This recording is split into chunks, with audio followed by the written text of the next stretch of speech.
നമസ്തേ. കോട്ടയം ഗാന്ധിനഗറിലെ സർക്കാർ വക nursing college ഹോസ്റ്റലിൽ 5 സീനിയർ വിദ്യാർത്ഥികൾ 6 ഒന്നാം വർഷ വിദ്യാർത്ഥികളെ അതിക്രൂരമായി റാഗ് ചെയ്തു. മനുഷ്യത്വം തൊട്ട് തീണ്ടിയിട്ടില്ലാത്ത ഈ അധമന്മാർ ചെയ്ത ക്രൂരകൃത്യങ്ങൾ കണ്ടാൽ ചങ്ക് പൊട്ടിച്ചാകും. ബോധമുള്ള ഒരുവന് സഹജീവിയോട് ഇത്രയും ക്രൂരത കാട്ടാനാവില്ല. സാക്ഷരതയിലും വിദ്യാഭ്യാസ നിലവാരത്തിലും അഭിമാനിക്കുന്ന പ്രബുദ്ധ കേരളത്തിലെ അക്ഷരനഗരിയിലാണ് നടുക്കുന്ന ഈ പീഡന പരമ്പര അരങ്ങേറിയത്. കേരളത്തിന് അപമാനമാണ്, വിദ്യാർത്ഥി സമൂഹത്തിന് നാണക്കേടാണ് അറസ്റ്റിലായ 5 പ്രതികളും. കണ്ണില്ലാത്ത ക്രൂരതയാണ് ജനം ഡിബേറ്റ് ഇന്ന് ചർച്ച ചെയ്യുന്നത്. Retired SP John Joseph, ABVP സംസ്ഥാന joint secretary S. Akshay, SFI സംസ്ഥാന സമിതി അംഗം സെയ്ദ് സാദിഖ് മുഹമ്മദ്, വയനാട് പൂക്കോട് വെറ്റിനറി കോളേജിൽ ക്രൂരമായ റാഗിങ്ങിന് ഇരയായി മരണപ്പെട്ട സിദ്ധാർത്ഥൻ്റെ അമ്മാവൻ M. ഷിബു എന്നിവ പങ്കെടുക്കുന്നു. എല്ലാ അതിഥികളെയും ഈ സംവാദത്തിലേക്ക് സ്നേഹാദരങ്ങളോടെ സ്വാഗതം ചെയ്യുന്നു, ഒപ്പം പ്രേക്ഷകരെയും. ഷിബു, 1 വർഷം പൂർത്തിയാവാൻ പോവുകയാണല്ലേ? ഫെബ്രുവരി 18 സിദ്ധാർത്ഥനെ നിങ്ങൾക്ക് നഷ്ടപ്പെട്ടിട്ട് 1 വർഷം പൂർത്തിയാവാൻ പോവുകയാണ്. ഇപ്പോഴിതാ ക്രൂരമായ റാഗിങ്ങാണ് കോട്ടയത്തെ ഗവൺമെൻറ് കോളേജ് ഓഫ് നഴ്സിംഗിൽ അരങ്ങേറിയത്. കഴുത്തിൽ കത്തിവെച്ച് ഭീഷണിപ്പെടുത്തിയാണ് മർദ്ദനമുറകൾ തുടങ്ങുന്നത്. കള്ള് വാങ്ങാൻ 800 രൂപ നൽകണം, ഇല്ലെങ്കിൽ നഗ്നരാക്കി കെട്ടിയിടും. കോമ്പസ് കൊണ്ട് ദേഹമാസകലം കോറി വരച്ച് മുറിവുണ്ടാക്കും. ഈ മുറിവുകളിൽ ലോഷൻ ഒഴിക്കും, ബാക്കിയുള്ള ലോഷൻ വായിലും ഒഴിച്ചു കൊടുക്കും. പോരാത്തതിന് സ്വകാര്യ ഭാഗത്ത് ഡംബൽ കയറ്റി വയ്ക്കും.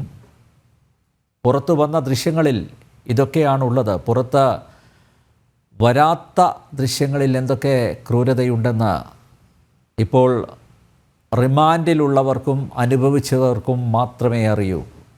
1ാം വർഷ വിദ്യാർത്ഥികൾക്ക് ക്ലാസ് ആരംഭിച്ച നവംബർ 4 മുതൽ, കഴിഞ്ഞ വർഷം നവംബർ 4 മുതൽ മർദ്ദനം പതിവാണ്. പുറത്തറിയിച്ചാൽ തട്ടിക്കളയും എന്നാണ് ഭീഷണി. കഴിഞ്ഞ ദിവസം മദ്യം വാങ്ങാൻ പണം നൽകാത്തതിന് മർദ്ദനമേറ്റ വിദ്യാർത്ഥി മാതാപിതാക്കളോട് വിളിച്ച് പറഞ്ഞതോടെയാണ് ഹോസ്റ്റലിലെ കൊടും ക്രൂരതകൾ പുറം ലോകം അറിഞ്ഞത്. ഇല്ലെങ്കിൽ മറ്റൊരു സിദ്ധാർത്ഥൻ ഉണ്ടായേനെ. ഷിബു, എന്ത് തോന്നുന്നു ഷിബു?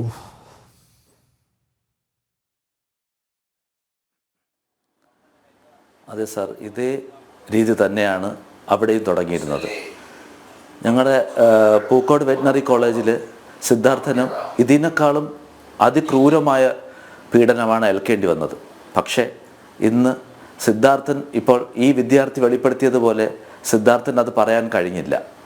അതുപോലെ ഇപ്പോൾ പോലീസോ അല്ലെങ്കിൽ CBIയുടെ റിപ്പോർട്ടുകളിൽ കൂടെയാണ് നമുക്കെല്ലാം മാധ്യമങ്ങൾക്കായാലും ഞങ്ങൾക്കും കൂടുതൽ അറിയാൻ കഴിഞ്ഞത്.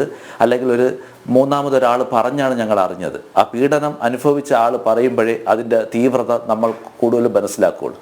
ഈ മൂന്നാമതുള്ള വ്യക്തികൾ അറിഞ്ഞപ്പോൾ തന്നെ ഈ ഞങ്ങൾക്ക് കുടുംബത്തിനോ ഈ കേരളത്തിലെ ഒരു ജനസമൂഹത്തിന് പോലും താങ്ങാൻ പറ്റാത്തത്ര വേദനയായിരുന്നു സിദ്ധാർത്ഥൻ്റെ പീഡനങ്ങൾ. അപ്പോൾ സിദ്ധാർത്ഥൻ നേരിട്ട് പറഞ്ഞിരുന്നുവെങ്കിൽ ഏത് സ്ഥിതിയിലായിരിക്കും ഈ കേരളം ഈ പീഡനത്തിനെ അന്ന് ഏറ്റെടുക്കുക എന്ന് എനിക്കിപ്പോൾ ചിന്തിക്കാൻ പോലും കഴിയുന്നില്ല. അത്ര കൊടിയ പീഡനമാണ് അവിടെ ഏൽക്കേണ്ടി വന്നത്. അതുപോലെ തന്നെയാണ് കോട്ടയത്ത് ഇപ്പോൾ നടന്നിരിക്കുന്നത്. പൂക്കോട് വെറ്റിനറി കോളേജിൽ SFIയുടെ നേതൃത്വത്തിലുള്ള ഗുണ്ടകൾ, അതായത് അവിടുത്തെ യൂണിയൻ ഭാരവാഹികൾ തന്നെയാണ്, അവരുടെ നേതൃത്വത്തിൽ അവിടെയുള്ള പൂർവ്വ വിദ്യാർത്ഥികളും ഇവൻ്റെ ക്ലാസ്മേറ്റുകളും കൂടെ ചേർന്നാണ് അതിക്രൂരമായി 3 ദിവസത്തോളം പട്ടിണിക്കിട്ട് ആഹാരമോ കുടിവെള്ളമോ കൊടുക്കാതെ റൂമിനകത്ത് പൂട്ടിയിട്ട് മൊബൈൽ ഫോൺ അക്ഷയ് എന്ന് പറയുന്ന ഒരു സുഹൃത്തിൻ്റെ കൈക്കലാക്കുകയും അത്തരത്തിൽ സിദ്ധാർത്ഥനെ ഒറ്റപ്പെടുത്തി ഒരു വീടുമായിട്ട് ഒരു ബന്ധത്തിലും സംസാരിക്കാൻ പറ്റാത്ത രീതിയിലാക്കുകയും, എന്നാൽ വീട്ടിൽ സംസാരിച്ചിരുന്നു, അത് സിദ്ധാർത്ഥനാണോ എന്ന് സംശയമാണ്. കാരണം സിദ്ധാർത്ഥൻ സംസാരിക്കുന്നത് അവർ വേറെ എന്തെങ്കിലും ടെക്നിക്കൽ ഉപയോഗിച്ചാണോ എന്നും അറിയില്ല. എന്നിരുന്നാലും സിദ്ധാർത്ഥന് ആ കാര്യങ്ങളൊന്നും വീട്ടിൽ ധരിപ്പിക്കുവാനോ അല്ലെങ്കിൽ ആ കൃത്യസമയത്ത് ഞങ്ങൾ അറിയിക്കുവാനോ കഴിഞ്ഞില്ല. അതുകൊണ്ടാണ് സിദ്ധാർത്ഥന് ജീവൻ നഷ്ടപ്പെടുന്ന അവസ്ഥയിലെത്തിയത്. അതേപോലെ ഈ കൊടിയ പീഡനം നടത്തി അവിടെ കൊലപാതകം നടത്തുകയും ചെയ്തു. ഇവിടെ നമ്മൾ കോട്ടയത്താണെങ്കിൽ ആ കുട്ടികൾക്ക് വീട്ടിൽ രക്ഷകർത്താക്കളെ അറിയിക്കാൻ കഴിഞ്ഞതുകൊണ്ട് അവർക്ക് ജീവൻ രക്ഷിക്കുവാൻ കഴിഞ്ഞു, അവരെ കൊല ചെയ്യപ്പെട്ടില്ല. അത്രയും ആ അവസ്ഥയിലാണ് ഇന്ന് കേരളം കടന്നു പോകുന്നത്. അപ്പോൾ നമ്മൾ ഇവിടെ ഒന്ന് മനസ്സിലാക്കേണ്ടത്, സിദ്ധാർത്ഥന് കൊടിയ പീഡനം ഏൽക്കുന്നു. ഇപ്പം അത് വിശദീകരിക്കുന്നതിനോടൊപ്പം എന്തായാലും ഇത് പറയാതെ കഴിയില്ല. 3 ദിവസത്തോളം അതിക്രൂരമായി മർദ്ദിക്കുകയും ബെൽറ്റിനടിക്കുകയും നട്ടെല്ല് മുതൽ ശരീരത്തിൽ ഏതൊക്കെ ഭാഗങ്ങളിൽ പരിക്കുകൾ ഉണ്ടായിരുന്നു എന്ന് പോസ്റ്റ്മോർട്ടം റിപ്പോർട്ട് വ്യക്തമായി വായിച്ചു കഴിഞ്ഞാൽ ഞങ്ങൾക്ക് വായിക്കാൻ പോലും കഴിയില്ല. ആ അവസ്ഥയിലിരിക്കുന്ന ആ കേസിൽ ഇപ്പോൾ വന്നിരിക്കുന്നത് പ്രതികൾക്ക് പഠിക്കുവാനുള്ള സൗകര്യം കിട്ടുന്നു.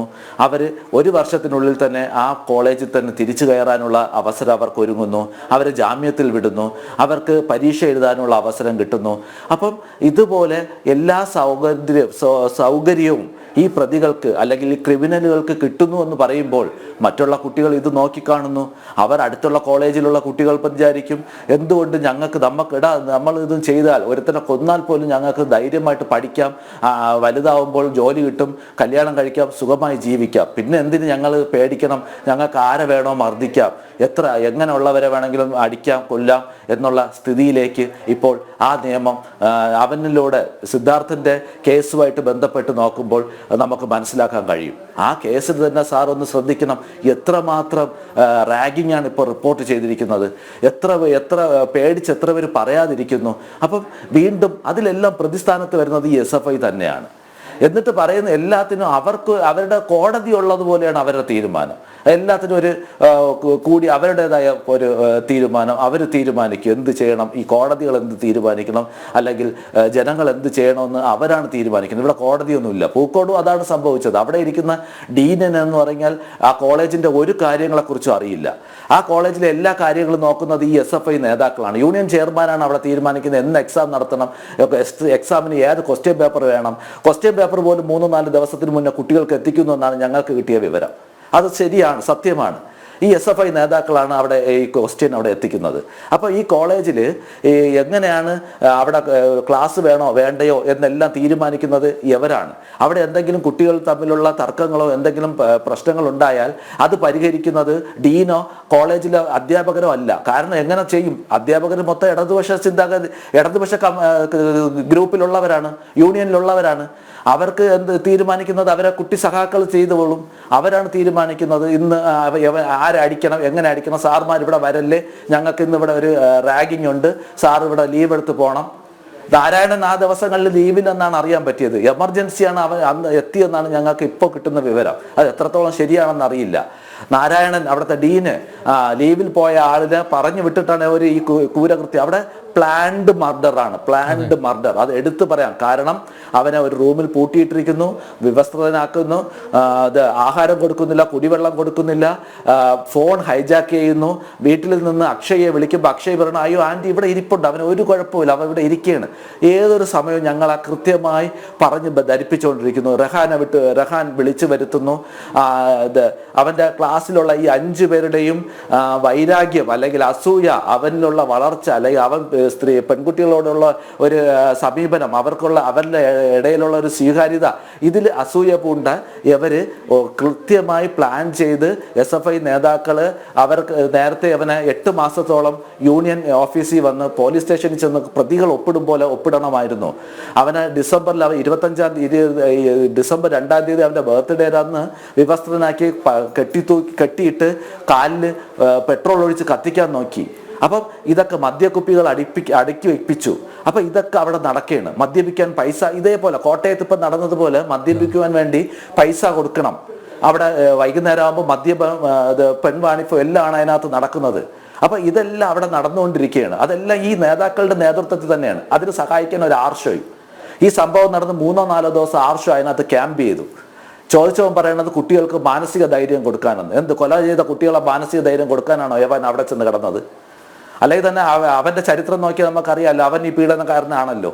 അപ്പം ആ കുട്ടികൾക്കും അതുപോലെ സഹായിക്കാൻ വേണ്ടി ചെന്നതായിരിക്കും. അപ്പം ഇതാണ് ഇതിലുള്ള സമീപനം. അതുപോലെ തന്നെ ഈ കുട്ടികളെ ഈ പ്രതികളെ ആൻറ്റി റാഗിംഗ് കമ്മിറ്റി കണ്ടെത്തി ഇത്രയും കുറ്റക്കാരാണെന്നുള്ള റിപ്പോർട്ട് തയ്യാറാക്കുന്നു. ഈ റിപ്പോർട്ട് അവിടുത്തെ യൂണിവേഴ്സിറ്റി ലീഗൽ കമ്മിറ്റിക്ക് വിടുന്നു. അവരാണ് അംഗീകരിച്ച് വിടേണ്ടത്.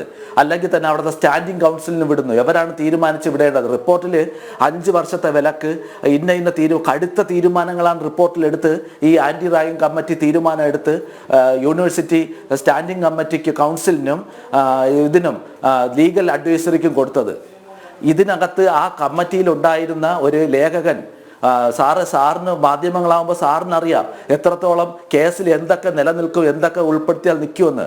ആ മാധ്യമ പ്രവർത്തകൻ ഓപ്പണായിട്ട് പറഞ്ഞു, നിങ്ങൾ ഇങ്ങനെ ഈ പ്രതികളെ, ഈ കുറ്റപത്രം, ഈ നിങ്ങൾ എടുത്ത തീരുമാനങ്ങൾ പ്രതികളെ ധരിപ്പിക്കാതെ നിങ്ങൾ ഇത് കോടതിയിൽ കൊടുത്താൽ കോടതിയിൽ കേസ് നിലനിൽക്കില്ല, അവർക്ക് ജാമ്യം കിട്ടും, അല്ലെങ്കിൽ അവർക്ക് പഠിക്കാനുള്ള അവസരം കിട്ടും എന്ന് അദ്ദേഹം പറഞ്ഞപ്പം അത് ഞങ്ങൾ തീരുമാനിക്കാൻ, നിങ്ങളല്ല അറിയേണ്ടത്, അത് സ്റ്റാൻഡിംഗ് കൗൺസിലും യൂണിവേഴ്സിറ്റി നിയമ ഉപദേശക സമിതിയും തീരുമാനിക്കുമെന്ന് പറയും. അവിടെ എല്ലാം LDFന്റെ ഇതാണ്, LDFന്റെ അഡ്വക്കേറ്റ്സിന്റെ പാനലാണ് അതിനകത്തുള്ളത്. അവര് കൃത്യമായ ലൂപ്പ് ഹോളുകൾ ഇട്ട് മാത്രമാണ് ഈ റിപ്പോർട്ടുകൾ അവിടെ നിന്നുള്ള ഈ റിപ്പോർട്ട്. ആൻറ്റി റാഗിംഗ് കമ്മിറ്റി കൃത്യമായ തീരുമാനങ്ങൾ എടുത്തു. പക്ഷേ ഇവരാണ്, ഈ അഡ്വക്കേറ്റിന്റെ പാനലാണ് ഇതിനകത്ത് ലൂപ്പ് ഹോളുകൾ ഇട്ട് കോടതിയിൽ സമർപ്പിച്ചത്. അതുപോലെ തന്നെ ഈ കുട്ടികൾക്ക് ഇപ്പോൾ തന്നെ സിംഗിൾ ബെഞ്ചിൽ നിന്ന് എങ്ങനെയാണ് ഈ വിധി കരസ്ഥമാക്കാൻ പറ്റിയത്? കോടതി തെറ്റിദ്ധരിപ്പിക്കുന്നു.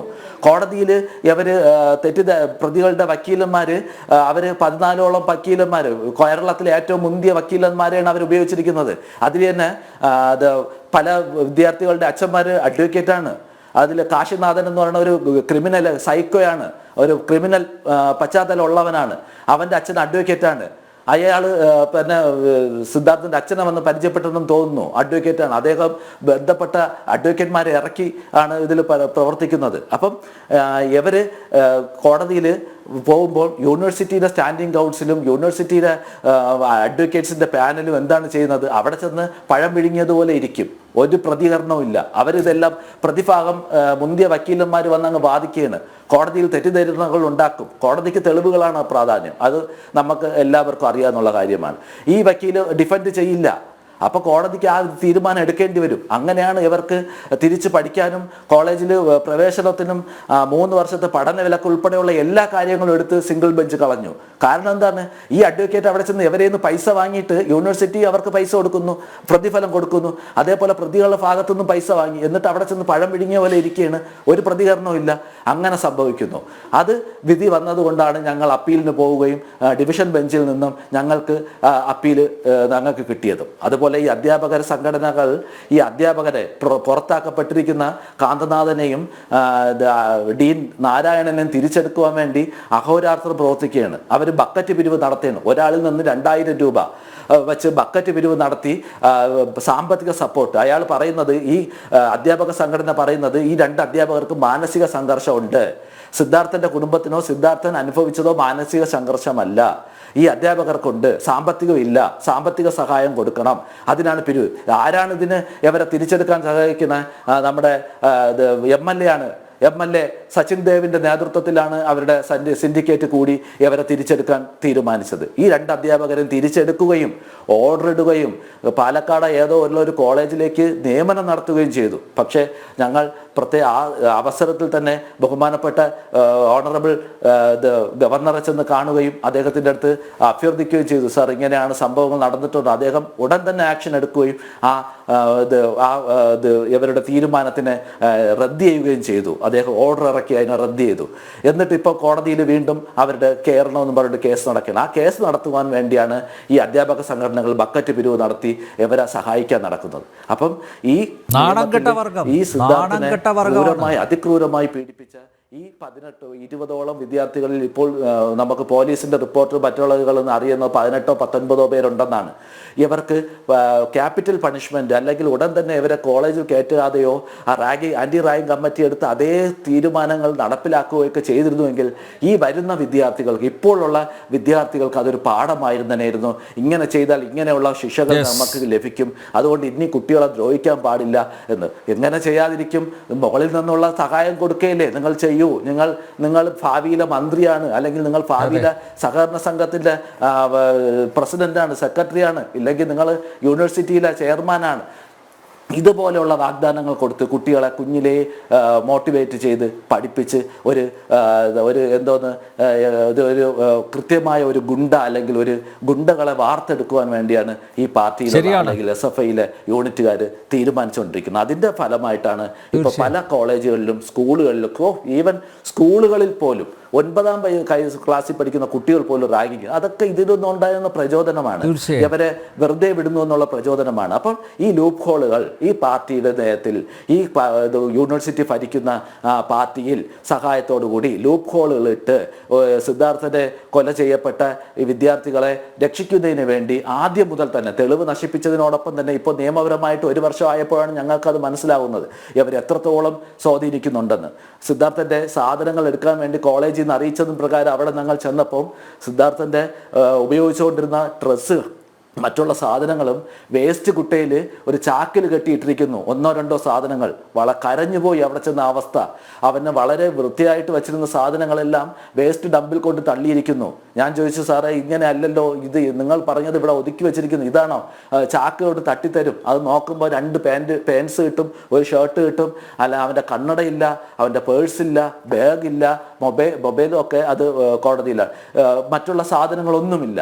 അതേപോലെ ബുക്കുകൾ, പഠിച്ച ബുക്ക് എന്ന് പറഞ്ഞാൽ 2 ബുക്ക്, അവൻ കോച്ചിങ്ങിന് പോയ നെയ്റ്റിന്റെ കോച്ചിങ്ങിന് പോയ ബുക്ക് മാത്രമാണ് കിട്ടിയിട്ടുള്ള. ആ കോളേജിൽ ഉപയോഗിച്ചിരുന്ന ബുക്കുകളൊന്നും കാണാനില്ല. അതിനെന്തെങ്കിലും നോട്ടുണ്ടോ? അതെല്ലാം ഇവർ തെളിവായിട്ട് നശിപ്പിച്ചു. അവന്റെ നല്ല വില കൂടിയ ഡ്രസ്സുകളൊന്നും കാണാനില്ല. ഈ പ്രതികൾ യവന്മാർ മുൻപേ അവൻ്റെ കൈക്കലാക്കിയിരിക്കുന്നു എന്നാണ് ഇപ്പോൾ മനസ്സിലാവുന്നത്. അത് വീണ്ടും ഇവന്റെ സാധനങ്ങൾ അന്വേഷിച്ചപ്പോൾ ഈ അധ്യാപകർ എന്നെയും എൻ്റെ കൂടെ വന്നവരെയും കൊണ്ടുപോയത് പട്ടിക്കൂട്ടിൻ്റെ അടുത്താണ്. പട്ടിക്കൂട്ടിൻ്റെ അടുത്ത് ഒരു വേസ്റ്റിൽ കൂട്ടിയിട്ടിരിക്കുന്ന സാധനങ്ങൾ അതിനകത്തുനിന്ന് എടുത്തു തന്നു. അപ്പൊ ഇത്രയും നീചമായ പ്രവൃത്തിയാണ് ഇപ്പോഴും ആ കോളേജിൽ സിദ്ധാർത്ഥനെതിരെ ഫാക്കൽറ്റി മെമ്പർ, അവിടുത്തെ ഇപ്പോഴത്തെ ഡീനായ ആരായാലും ഉൾപ്പെടെ നടത്തിക്കൊണ്ടിരിക്കുന്നത്. അവർക്കൊന്നും യോഗ്യതയില്ല ആ പോസ്റ്റുകളിൽ ഇരിക്കാൻ. അവിടെ ഈ SFIയെ പേടിച്ച് ഭരിക്കുന്നവർക്ക് എന്ത് യോഗ്യതയാണ് ആ കോളേജുകളിൽ ഇരിക്കുന്ന? ഏത് കോളേജിലായാലും ഇവർ പറയും പോലെയാണ് അവർ പ്രവർത്തിക്കുന്നത്. അപ്പം സിദ്ധാർത്ഥന്റെ കേസിൽ ഉചിതമായ കേസ് നടപടികളുമായിട്ട് മുന്നോട്ട് പോയിരുന്നുവെങ്കിൽ ഇപ്പോൾ ഇത്തരത്തിലുള്ള കോട്ടയം പോലുള്ള കോളേജുകളിൽ നടന്ന അതിക്രൂരമായ പീഡനം ഇതൊട്ടും നടക്കില്ലായിരുന്നു. സിദ്ധാർത്ഥൻ അനുഭവിച്ചത് ഇതുപോലെ തന്നെയാണ്. പക്ഷേ നട്ടല് തൊട്ട് ആദ്യം മുതൽ അവസാനം വരെ. പക്ഷെ അത് ഞാൻ നേരത്തെ പറഞ്ഞു സാർ, അതൊരു പ്ലാൻഡ് മർഡറാണെന്ന് പറയാൻ കാരണം അവൻ്റെ പുറത്തൊന്നും പരിക്കുകൾ ഏൽപ്പിക്കാതെ ഇന്റേണലി ഡാമേജ് വരുത്താൻ കൃത്യമായി കാശിനാഥനും സിൻജോ ജോൺസണും കരോട്ട ബ്ലാക്ക് ബെൽറ്റൊക്കെ ആയിരുന്നു. അവർക്കത് കൃത്യമായിട്ട് അറിയാമായിരുന്നു. അപ്പോൾ അവർ അതേപോലെയാണ് അവനെ ഉപദ്രവിച്ചത്, സിൻജോ ജോൺസൺ. അതുപോലെ ഇതിൽ തെളിവ് നശിപ്പിക്കുവാൻ വേണ്ടി മുൻകൈ നിന്നതാണ് അക്ഷയ് എന്നുള്ള അവൻ്റെ ഉറ്റ ഷിബു ഞാൻ വരാം. ഷിബു, ഞാൻ മനസ്സിലാക്കുന്നു എത്രത്തോളം വൈകാരികമായിട്ടാണ് താങ്കൾ ഇത് തുറന്നു പറയുന്നത് എന്ന് ഞാൻ മനസ്സിലാക്കുന്നു. ഒരു നിമിഷം ഷിബു, ഒരു നിമിഷം, ഞാൻ താങ്കളിലേക്ക് വരാം. ശ്രീ ജോർജ് ജോസഫ്, സിദ്ധാർത്ഥൻ നേരിട്ട ദുരനുഭവങ്ങൾ, അതാണ് സിദ്ധാർത്ഥൻ്റെ അമ്മാവൻ ഷിബു ഇപ്പോൾ ഇവിടെ വിശദീകരിച്ചത്. ഞാൻ ഇടപെട്ടത് ഷിബു അറിഞ്ഞില്ല എന്ന് തോന്നുന്നു. യെസ്, നോക്കൂ, അദ്ദേഹം പറഞ്ഞതിനോട് 100% ഞാൻ യോജിക്കുന്നു. കൃത്യമായിട്ടുള്ള അന്വേഷണം അവിടെ നടന്നില്ല. മാത്രമല്ല, ആ പ്രതികളെ രക്ഷിക്കാനുള്ള ശ്രമങ്ങൾ ഇപ്പോഴും നടന്നുകൊണ്ടിരിക്കുകയാണ്. യഥാർത്ഥ പ്രതികൾ ഇപ്പോഴും പുറത്ത് നിൽക്കുകയാണ്. സിദ്ധാർത്ഥന് ഉണ്ടായിട്ടുള്ള ദുരനുഭവം അത് കൃത്യമായ അന്വേഷണത്തിന് വിധേയമാക്കിയിരുന്നെങ്കിൽ കോട്ടയത്തെ ഗാന്ധിനഗറിലെ കോളേജ് ഓഫ് നഴ്സിംഗിൽ ഇതുപോലുള്ള റാഗിംഗ് അരങ്ങേറുമോ എന്നുള്ളതാണ് ചോദ്യം. അതായത് ഒരു സംഭവം ഉണ്ടാകുന്നു, ആ സംഭവത്തെ അതിൻ്റെ ഗൗരവത്തോടെ എടുക്കുന്നില്ല. സിദ്ധാർത്ഥം വിഷയം എത്ര ദിവസങ്ങൾ ചർച്ച ചെയ്തതാണ്. എന്നിട്ടും അതിൻ്റെ ഗൗരവം ഉൾക്കൊള്ളാതെ വീണ്ടും വീണ്ടും കോളേജ് ക്യാമ്പസുകളിലും അതുപോലെ ഹോസ്റ്റലുകളിലും റാഗിംഗ് തുടരാനുള്ള വേദി ഒരുക്കി കൊടുക്കുകയല്ലേ വിദ്യാർത്ഥി സംഘടനകൾ, പ്രത്യേകിച്ച് SFI പോലുള്ള വിദ്യാർത്ഥി സംഘടനകളും അതുപോലെ കോളേജ് യൂണിയൻ ഭാരവാഹികളും ഒരു ഭാഗത്ത് ഇവരെയൊക്കെ തീറ്റിപ്പോറ്റുന്ന ഭരണകക്ഷിയും? അതല്ലേ വസ്തുത?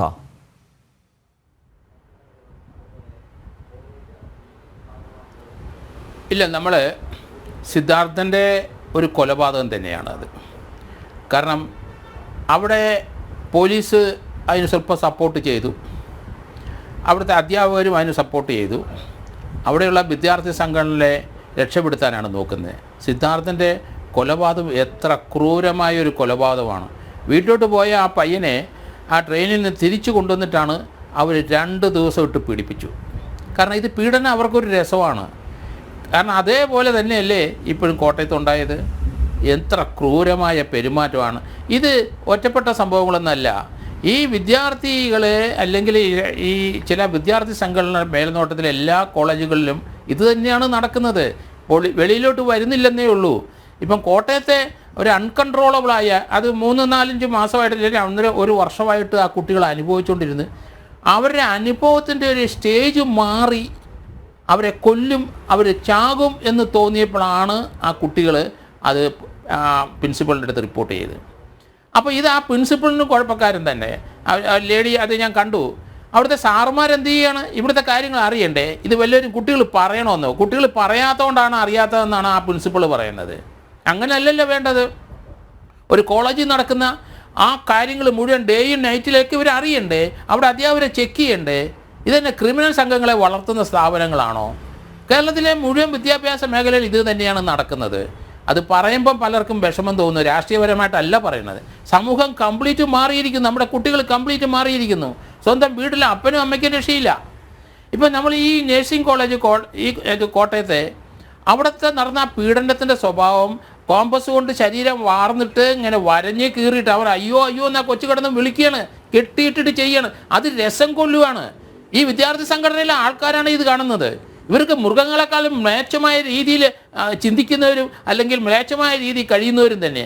യവന്മാരെ ഒന്നും പഠിപ്പിച്ച് നന്നാക്കി എടുക്കാൻ പോകരുത്. ഈ 6 കുട്ടികളെ ഡിസ്മിസ് ചെയ്ത് കളയണം. ഗവൺമെൻറ് അത് ശ്രദ്ധിക്കണം. അവിടുത്തെ അധ്യാപകരെ അവർ പീരിയോഡിക്കലായിട്ട് ഇതൊക്കെ ചെക്ക് ചെയ്യേണ്ടവരാണ്. അവർ ഇന്നസെൻ്റ് ആണ്. കുട്ടികൾ നിവൃത്തിയില്ലാതെ ചാകുമെന്ന് തോന്നിയപ്പം പ്രിൻസിപ്പൾ അടുത്ത് പറഞ്ഞപ്പോഴാണ് പോലീസ് സ്റ്റേഷനോട് പറഞ്ഞു വിടുന്നത്. ഇവർക്ക് എന്താണ് പണി അവിടെ? കുട്ടികളുടെ കാര്യം നോക്കണ്ടേ? ഇങ്ങനൊരു പീഡനം ഹോസ്റ്റലും മെസ്സിലൊക്കെ ഇതുപോലുള്ള പീഡനങ്ങൾ കേരളത്തിൽ സർവ്വവ്യാപകമാണ്. അതിവിടെ മാത്രമല്ല, ഇത് മാത്രമേ വെളിയിലോട്ട് വന്നുള്ളൂ. അപ്പം കഴിഞ്ഞ ദിവസം നമുക്കറിയാമല്ലോ, 3-4 മാസം മുമ്പ് കൊല്ലത്തെ നഴ്സിംഗ് കോളേജിൽ എന്താ നടന്നത്? അവിടെ പെൺകുട്ടികളാണ് 3 പേരും മറ്റേ കൊച്ചിനെ പീഡിപ്പിച്ച് ആ കുട്ടിയെ മോളിൽ നിന്ന് എടുത്ത് ചാടി ചത്തു. എന്താണ് ഈ നടക്കുന്നത്? എല്ലാ സ്കൂളിലും കോളേജിലും ഇതൊക്കെ തന്നെയാണ് നടക്കുന്നത്. കേരളത്തിലെ കോളേജുകൾ, ക്യാമ്പസുകളിൽ, സ്കൂളിൽ രാഷ്ട്രീയം നിരോധിക്കണം. അത് രാഷ്ട്രീയക്കാരെ വളർത്താനും ഇവിടുത്തെ മന്ത്രിമാരാക്കാനുള്ളൊരു വേദിയല്ല. ഇവർ കാര്യം ധാരാളം കോഴ്സുകൾ ഇവിടെ എല്ലായിടത്തും ഉണ്ട്. ഒരു കോഴ്സിലും ഒരു 5 കുട്ടികളോ 10 കുട്ടികളോ അല്ലിച്ചു ബാക്കി 90 കുട്ടികളും വേസ്റ്റാണ്. കാരണം വിദ്യാർത്ഥി രാഷ്ട്രീയത്തിൽ കൂടെ വരികയാണ്. കൊടി പിടിക്കാനാണ് അവർ പഠിക്കുന്നത്, മുദ്രാവാക്യം പിടിക്കാൻ പഠിക്കുന്നത്. അവർക്ക് സെനറ്റിലും മറ്റിടത്തും അവർക്ക് രാഷ്ട്രീയക്കാരെ കൊണ്ട് തിരികെ കയറ്റാൻ ഈ പാവം പിടിച്ച കുട്ടികളെ ഉപയോഗിക്കുകയാണെന്ന് ഞാൻ ഈ പറയുന്നത്. നമുക്കിത് ഈ നിരോധിച്ചേ പറ്റുള്ളൂ. അതിൻ്റെ ആവശ്യമില്ല. രാഷ്ട്രീയമായി ചിന്തിക്കുകയൊക്കെ ആ സ്കൂൾ ജീവിതം കഴിഞ്ഞ് പുറത്തോട്ട് വന്ന് അവർ ചെയ്തോട്ടെ. എന്തിനാണ് ഇവിടെ കിടന്ന് വാർത്തെടുക്കുന്ന ഇവർ? എനിക്ക് മനസ്സിലാവുന്നില്ല. ഇത് കുറേ നാളുകൊണ്ട് ഞാൻ പറയുന്ന. കാരണം രാഷ്ട്രീയ പ്രഭുത്വം, ഒരു രാഷ്ട്രീയ പ്രഭുത്വം വേണ്ട. ഇവിടുത്തെ രാഷ്ട്രീയ നേതാക്കന്മാരെല്ലാം രാഷ്ട്രീയ പ്രഭുത്വം ഉണ്ടായിട്ടാണോ ഇപ്പം നേതാക്കന്മാരായത്? അതൊക്കെ ചുമ്മാ ഓരോന്ന് പറഞ്ഞു ഒഴിയുന്നതാണ്. അതല്ല ആവശ്യം. നമ്മുടെ കൊച്ചുങ്ങളെ പീഡിപ്പിച്ചു ഒറ്റക്കൊറ്റിനെ വെട്ടി കൊന്നോട്ടെന്നാണ് ഞാൻ പറയുന്നത്. പക്ഷേ എത്ര ദിവസമാണ് ആ പൂക്കോട്ടൂർ ആ സംഭവം, നമ്മുടെ സിദ്ധാർത്ഥൻ്റെ ആ വേദന നമുക്ക് ഒരിക്കലും ആ പട്ടിണിക്കിട്ട് കൊല്ലുന്നതല്ലേ കണ്ടത്? അതിന് പെൺകുട്ടികളുമുണ്ട് അവിടെ. ഇവരെയൊക്കെ ആരാണ് സംരക്ഷിക്കുന്നത്? അതുകൊണ്ട് അവരെ പ്രതിയാക്കണോ? ഞാൻ ഈ കോട്ടയത്തെ കേസിനകത്ത് പ്രിൻസിപ്പളിനെ, അവിടുത്തെ ടീച്ചേഴ്സിനെ എല്ലാത്തിനും പ്രതിയാക്കണം. അവരുടെ ക്യാമ്പസിനകത്തല്ലേ ഈ സംഭവം നടന്നത്. അവരറിഞ്ഞില്ല എന്ന് പറഞ്ഞാൽ അവരെ പിന്നെ എന്താ ചെയ്യേണ്ടത്? കൈകാര്യം ചെയ്യേണ്ടി വരും മാതാപിതാക്കൾ. കുട്ടികൾ അവിടെ ആരോ ആയിക്കോട്ടെ, കുട്ടികളുടെ അവരുടെ വാർഡനൊന്നും വേണ്ട. വാർഡൻ ഒരു ഹോസ്റ്റലും വേണ്ട. പേടിയാണ്. വാർഡനല്ലല്ലോ, സാർമാർക്ക് എന്താ പണി? അവിടെ പഠിപ്പിക്കുന്ന ഒരു സാറെങ്കിലും ഉണ്ടോ? രാത്രിയും പകലും ചെക്ക് ചെയ്യണ്ടേ? കുട്ടികളല്ലേ, 18 വയസ്സിന് താഴെയുള്ള കുട്ടികളല്ലേ. അപ്പോൾ അവിടെ വാർഡൻ കിട്ടുന്ന അതൊക്കെ പറഞ്ഞു ഒഴിയാനാണ് ആ സൈസ് വേലയൊന്നും ഇനി ഇറക്കണ്ട. അവരെ പ്രതിയാക്കി തന്നെ മുന്നേ കൊണ്ടുപോകണമെന്ന് ഞാൻ പറയണത്. കാരണം മറ്റു അധ്യാപകർക്ക് ഇത് മാതൃകയാണ്. മറ്റ് സ്കൂളിലും കോളേജിലുള്ള അധ്യാപകർ അവർ ഈ കുട്ടികളുടെ കാര്യം അന്വേഷിക്കാനല്ലേ അവർ നിൽക്കുന്നത്. പഠിപ്പിക്കുന്നത് മാത്രമല്ല, അവരുടെ ആരോഗ്യവും മാനസികമായും ശാരീരികമായും വളർച്ചയ്ക്കും കൂടിയാണ്.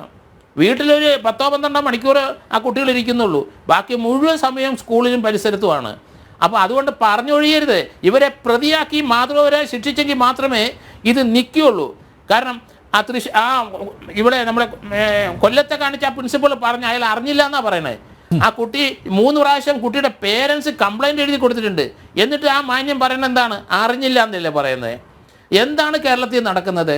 ഓരോ കുട്ടികളും ഇങ്ങനെയുള്ള കുട്ടികൾ അവരെ വീട്ടിൽ കാണിക്കുന്നത് ആ അപ്പനെയും അമ്മയും മർദ്ദിക്കുകയും വെട്ടിക്കൊല്ലുകയും കഴുത്തിറക്കുകയും ചെയ്യുന്നത് കാണുകയാണ്. കുട്ടികൾ ഇവിടെ പഠിക്കുകയില്ല, അവർ വേറെ ലെവലിലോട്ട് പോവുകയാണ്. ശാസ്ത്രം സേവയും അങ്ങനെയുള്ള കാര്യത്തിലോട്ടൊക്കെ അങ്ങ് പോവുകയാണ്. അവർക്ക് എന്താണ് പണി? ഈ ക്രൂരതയ്ക്ക് നമുക്ക് അംഗീകരിക്കാൻ പറ്റും. ഇരയായ വിദ്യാർത്ഥികൾ അവരുടെ നഗ്ന വീഡിയോ എടുത്തു വെച്ചിട്ടുണ്ടല്ലോ. ഈ നഗ്ന വീഡിയോ പുറത്തുവിടും എന്ന് പറഞ്ഞാണ് പീഡനം തുടർന്നുകൊണ്ടിരുന്നത്, ക്രൂരത തുടർന്നുകൊണ്ടിരുന്നത്. അപ്പോൾ വീഡിയോ പുറത്തായാൽ പഠനം നിലയ്ക്കും എന്നൊരു ഭീതി ഈ പാവപ്പെട്ട കുട്ടികളെ അലട്ടിയിരുന്നു.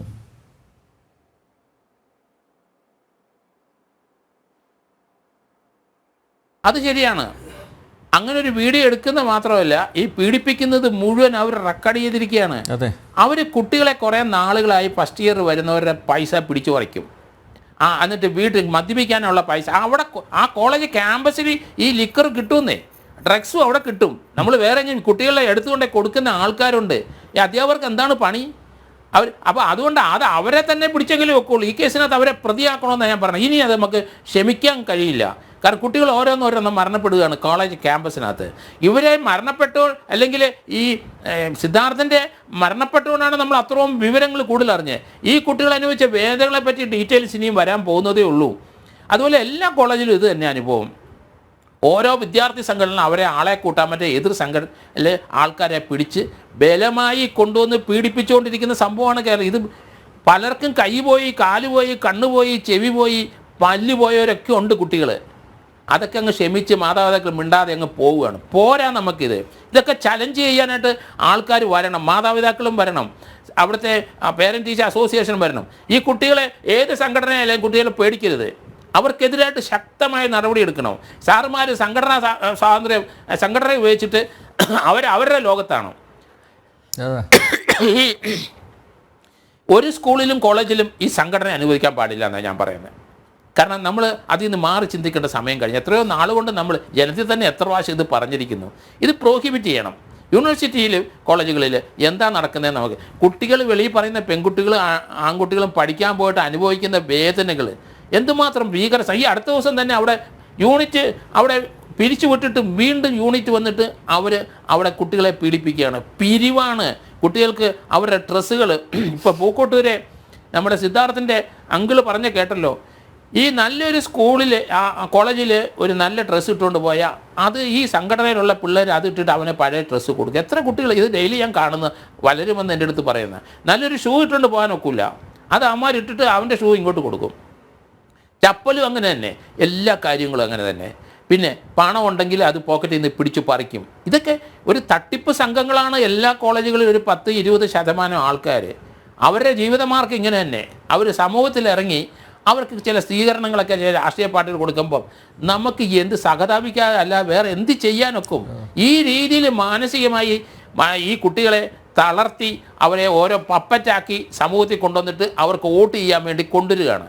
എന്നിട്ട് ഇവർ മാന്യന്മാരായും മന്ത്രിമാരായും അവിടെ ഇവിടെയൊക്കെ ഓരോ പോസ്റ്റ് ഇരിക്കുമ്പം ഈ ഗുണ്ടായുസം കാണിച്ചവർക്ക് മാത്രമാണ് ആ ചാൻസ് കിട്ടുന്നത്. അതാണ് നമുക്ക് നിർത്തണമെന്ന് ഞാൻ പറയണത്. ആ ഗുണ്ടായുസം കാണിക്കുന്നവരൊരിക്കലും ആ ക്രിമിനൽ കേസുള്ളവരാരും ഈ MLA ആയിട്ടോ മന്ത്രിയായിട്ടോ ഇരിക്കാൻ പാടില്ല. അവർ പൊതുജനങ്ങളെ സേവിച്ചു വരട്ടെ. ഈ കുട്ടികൾ മുഴുവൻ ഇങ്ങനെ ചെയ്യുന്നതിൻ്റെ കാരണം എന്ത്? ഒരു 4-5 പ്രാവശ്യം പോലീസ് അറസ്റ്റ് ചെയ്ത് റിമാൻഡ് ചെയ്ത് കിടന്നാൽ അത് അവർക്ക് ഒരു രാഷ്ട്രീയ വളർച്ചയ്ക്ക് ഒരു സ്ഥാനം അല്ലെങ്കിൽ ഒരു ജോലി കിട്ടാനായിട്ട് നഴ്സുമാരാണ് ഇവർ. നഴ്സുമാർ, ആതുര ശുശ്രൂഷ നടത്തേണ്ടവരാണ് ഇവർ. നോക്കൂ, ഇവനൊക്കെ മെഡിക്കൽ ഫീൽഡിലേക്ക് വന്നാൽ ഉള്ള അവസ്ഥയൊന്ന് ആലോചിച്ച് നോക്കേ. ആ ഭവിഷ്യത്തിനെക്കുറിച്ച് പൊതുസമൂഹം ചിന്തിക്കേണ്ടതല്ലേ? അത് തന്നെയാണ് നമ്മൾ മാറി ചിന്തിച്ചല്ലേ പറ്റുള്ളൂ. കംപ്ലീറ്റ് കേരളം കൈവിട്ട് പോയി. ഇവിടുത്തെ ചെറുപ്പക്കാർ മുഴുവൻ കൈവിട്ട് പോയി. നമ്മൾ ഈ ട്രിവാൻഡ്രം റൂറലിലെ നെയ്യാറ്റിൻകര താലൂക്കിൽ കണ്ട അപ്പനെ മകനെ അടിച്ചു പിടിച്ചിട്ട് കഴുത്തിരുന്ന് അറക്കുന്നതാണ് അമ്മ കാണുന്നത്. ഇതുപോലെയുള്ള കുട്ടികൾ ധാരാളം പേര് ഈ പഠിക്കാൻ വരുന്നുണ്ട്. ഇവരെ സമൂഹത്തിൽ നിന്ന് തൂത്തെറിയണം. അപ്പന്മാരും അമ്മമാരും ഇവരെ പേടിക്കരുത്. അവർ ഒന്നെങ്കിൽ ലോക്കൽ പോലീസിൽ അറിയിക്കണം, അവർ ഇൻ്റർഫിയർ ചെയ്യിപ്പിക്കണം. ഇങ്ങനെയുള്ള കുട്ടികൾ വീട്ടിനകത്ത് ഒളിച്ചിരുന്ന് 7-8 വർഷമായിട്ട് ഒരു മുറിക്കകത്തിരുന്ന് ആ മുറി സന്ദർശിക്കാൻ അപ്പനും അമ്മയ്ക്കും ഭയമാണ്. ഇതേ ഭയം തന്നെയാണ് സ്കൂളിലെയും കോളേജിലെയും ടീച്ചേഴ്സിന്. അത് മാറിയേ പറ്റുള്ളൂ. അവരെ ചലഞ്ച് ചെയ്യണം, ഇടപെടണം. അല്ലാതെ ഇതിനകത്തൊരു പരിഹാരം ഉണ്ടാകത്തില്ല. ഏത് സംഘടന ഉള്ള അല്ലെങ്കിൽ വയലൻസ് കാണിക്കുന്ന സംഘടന ഉള്ള ആയാലും ശരി, ചലഞ്ച് ചെയ്തേ പറ്റുള്ളൂ നമുക്കിത്. ഇതൊക്കെ കോട്ടയം 3 കീരിപ്ലാക്കൽ സാമുവൽ. പ്രേക്ഷകർ അറിയണം, ഈ പേരുകൾ നിങ്ങൾ മനസ്സിൽ കുറിച്ച് വെക്കണം. കോരുത്തോട് മടുക്ക നെടുങ്ങാട് വിവേക, വയനാട് പുൽപ്പള്ളി ഞാവലത്ത് ജീവ, മഞ്ചേരി കച്ചേരിപ്പടി റിജിൽജിത്ത്, വണ്ടൂർ കരുമാരപ്പറ്റ രാഹുൽ രാജ്. ഇവനാണ് SFIയുടെ നേതാവ്. SFIയുടെ പേരിലല്ല സംഘടന പ്രവർത്തിക്കുന്നത്, മറ്റൊരു പേരിലാണ്. പക്ഷേ ഈ രാഹുൽ രാജാണ് അവിടുത്തെ നേതാവ്. പ്രേക്ഷക മനസ്സിൽ കുറിക്കണം ഈ പേരുകൾ, ഈ മുഖങ്ങൾ ഒരിക്കലും മറക്കരുത് നിങ്ങൾ. യെസ് അക്ഷയ്, ഈ കോളേജ് ഓഫ് നഴ്സിംഗ് ക്യാമ്പസിൽ ഞാൻ പറഞ്ഞില്ല നേരത്തെ, SFI എന്ന രീതിയിലല്ല പ്രവർത്തിക്കുന്നത്.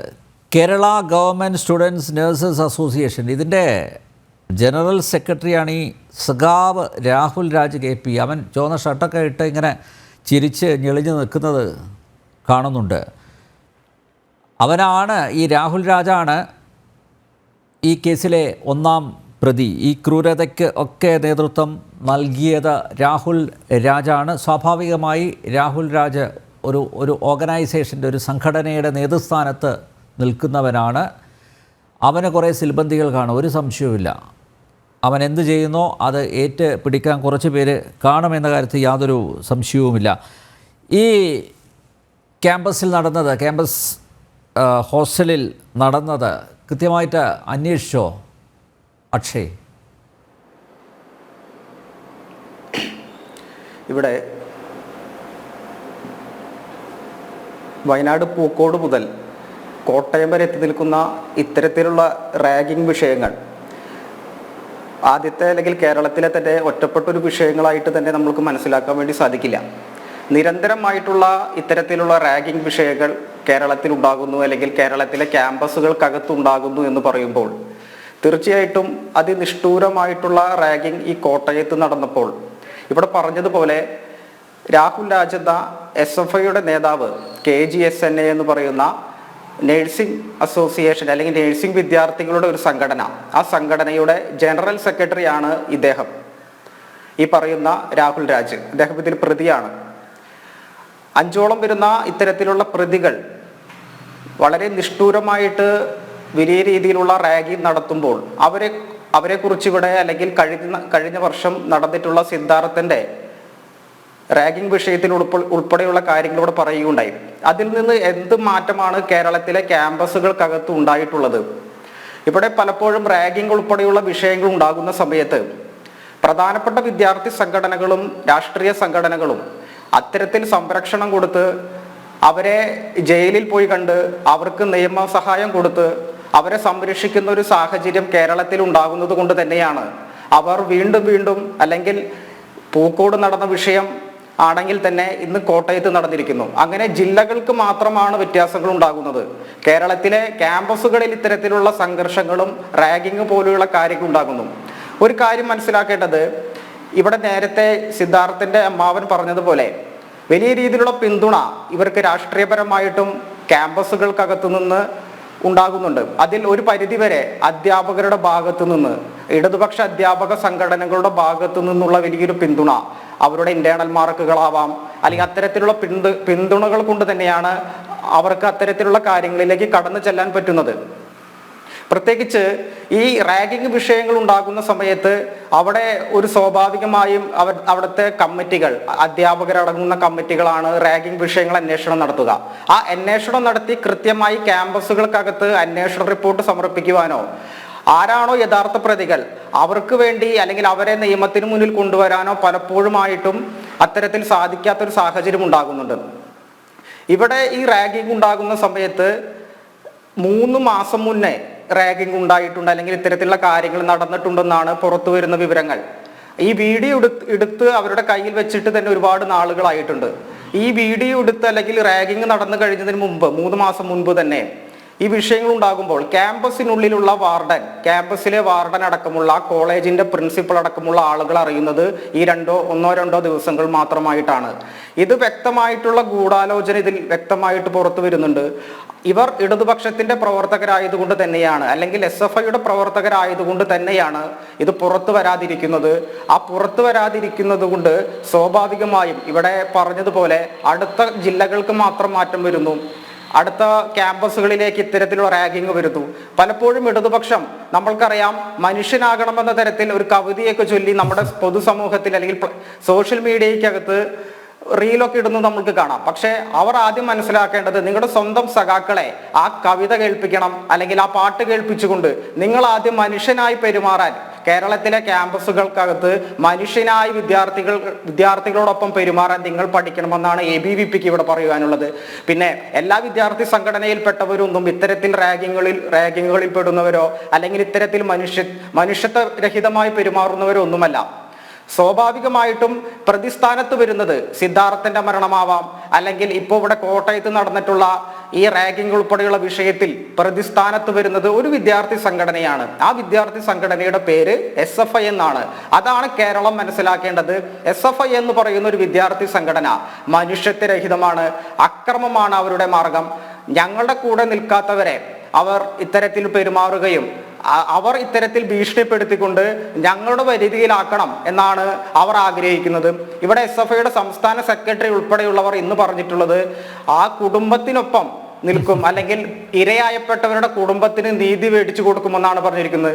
ഇവിടുത്തെ പൊതുസമൂഹത്തിന് വേണ്ടി അല്ലെങ്കിൽ വിദ്യാർത്ഥി സമൂഹത്തിന് വേണ്ടി ഞങ്ങൾക്ക് പറയാനുള്ളത്, നിങ്ങൾ കുടുംബത്തിനൊപ്പം നിന്നില്ലെങ്കിലും വേണ്ടില്ല, അല്ലെങ്കിൽ ആരുടെ ഒപ്പം നിന്നില്ലെങ്കിലും വേണ്ടില്ല, അടുത്തൊരു സിദ്ധാർത്ഥനോ അടുത്തൊരു കോട്ടയം പോലെയുള്ള ക്യാമ്പസുകളോ ഈ കേരളത്തിൽ ഉണ്ടാകാൻ പാടില്ലെന്നാണ് ഞങ്ങൾക്ക് ഇതിന് പറയാനുള്ളത്.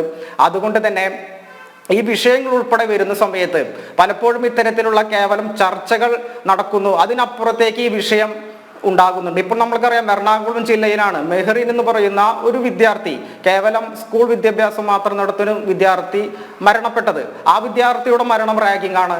അതുപോലെ തന്നെ കോഴിക്കോട് ജില്ലയിലും ഇത്തരത്തിലുള്ള റാഗിംഗ് വിഷയങ്ങൾ ഇന്ന് റിപ്പോർട്ട് ചെയ്യപ്പെടുന്നു. അത് കേരളത്തിലെ ക്യാമ്പസുകളിൽ വലിയ രീതിയിലുള്ള അക്രമങ്ങൾ, അത്തരത്തിലുള്ള റാഗിങ്ങൾ ഉണ്ടാവുന്നത് അതിന് വലിയൊരു സംരക്ഷണം കൊടുക്കുന്നത് കൊണ്ടാണ് അത്തരത്തിലുള്ള കാര്യങ്ങൾ മുന്നോട്ട് പോകുന്നത്. അതുപോലെ തന്നെ ഏതെങ്കിലും ഒരു ഭാഗത്ത് ക്യാമ്പസുകൾക്കകത്ത് സംഘർഷം നടന്നു കഴിഞ്ഞാലും, ക്യാമ്പസുകൾക്കകത്ത് റാഗിങ് നടന്നു കഴിഞ്ഞാലും ഒരു ഭാഗത്ത് ഈ SFI എന്ന് പറയുന്ന ഈ വിദ്യാർത്ഥി സംഘടന ഉണ്ടാകുന്നുണ്ട് എന്ന് നമ്മൾ മനസ്സിലാക്കണമെന്നാണ് ഇവിടെ ഞങ്ങൾക്ക് പറയാനുള്ളത്.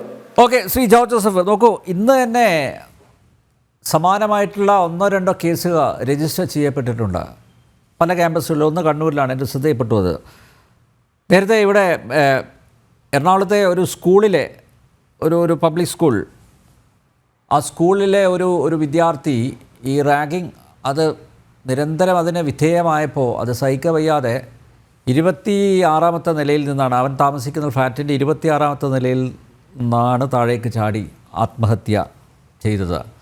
ഇപ്പോൾ നോക്കൂ, ഇവിടെ അതിൻ്റെ അന്വേഷണം എവിടെ വരെ എത്തിയെന്ന് അറിയില്ല. ഒരു പ്രത്യേക ടീമിനെയൊക്കെ കോൺസ്റ്റിറ്റ്യൂട്ട് ചെയ്തിരുന്നു.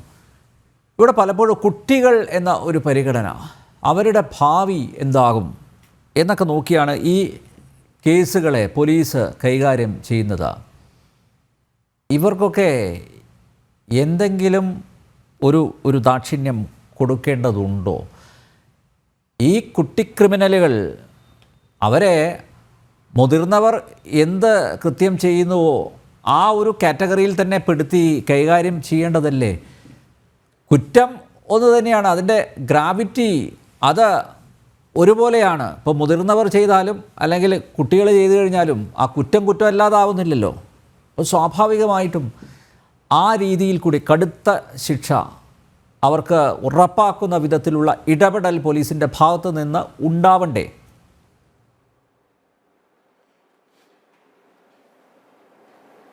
തീർച്ചയായിട്ടും. കാരണം ഇതിനകത്ത് പോലീസിനെ ഞാൻ കുറ്റപ്പെടുത്താൻ പോവുകയാണ്. കാരണം ഇങ്ങനെ ഒരു സംഭവം ഒരു കോളേജ് ക്യാമ്പസിനകത്ത് ഉണ്ടെങ്കിൽ അവിടുത്തെ ലോക്കൽ SHO ഇത് അറിഞ്ഞിരിക്കണം. അത് പോലീസിലെടുത്ത് അവിടുത്തെ പ്രിൻസിപ്പളോ കുട്ടികളോ പേരൻസ് ആരും പരാതിപ്പെടേണ്ട.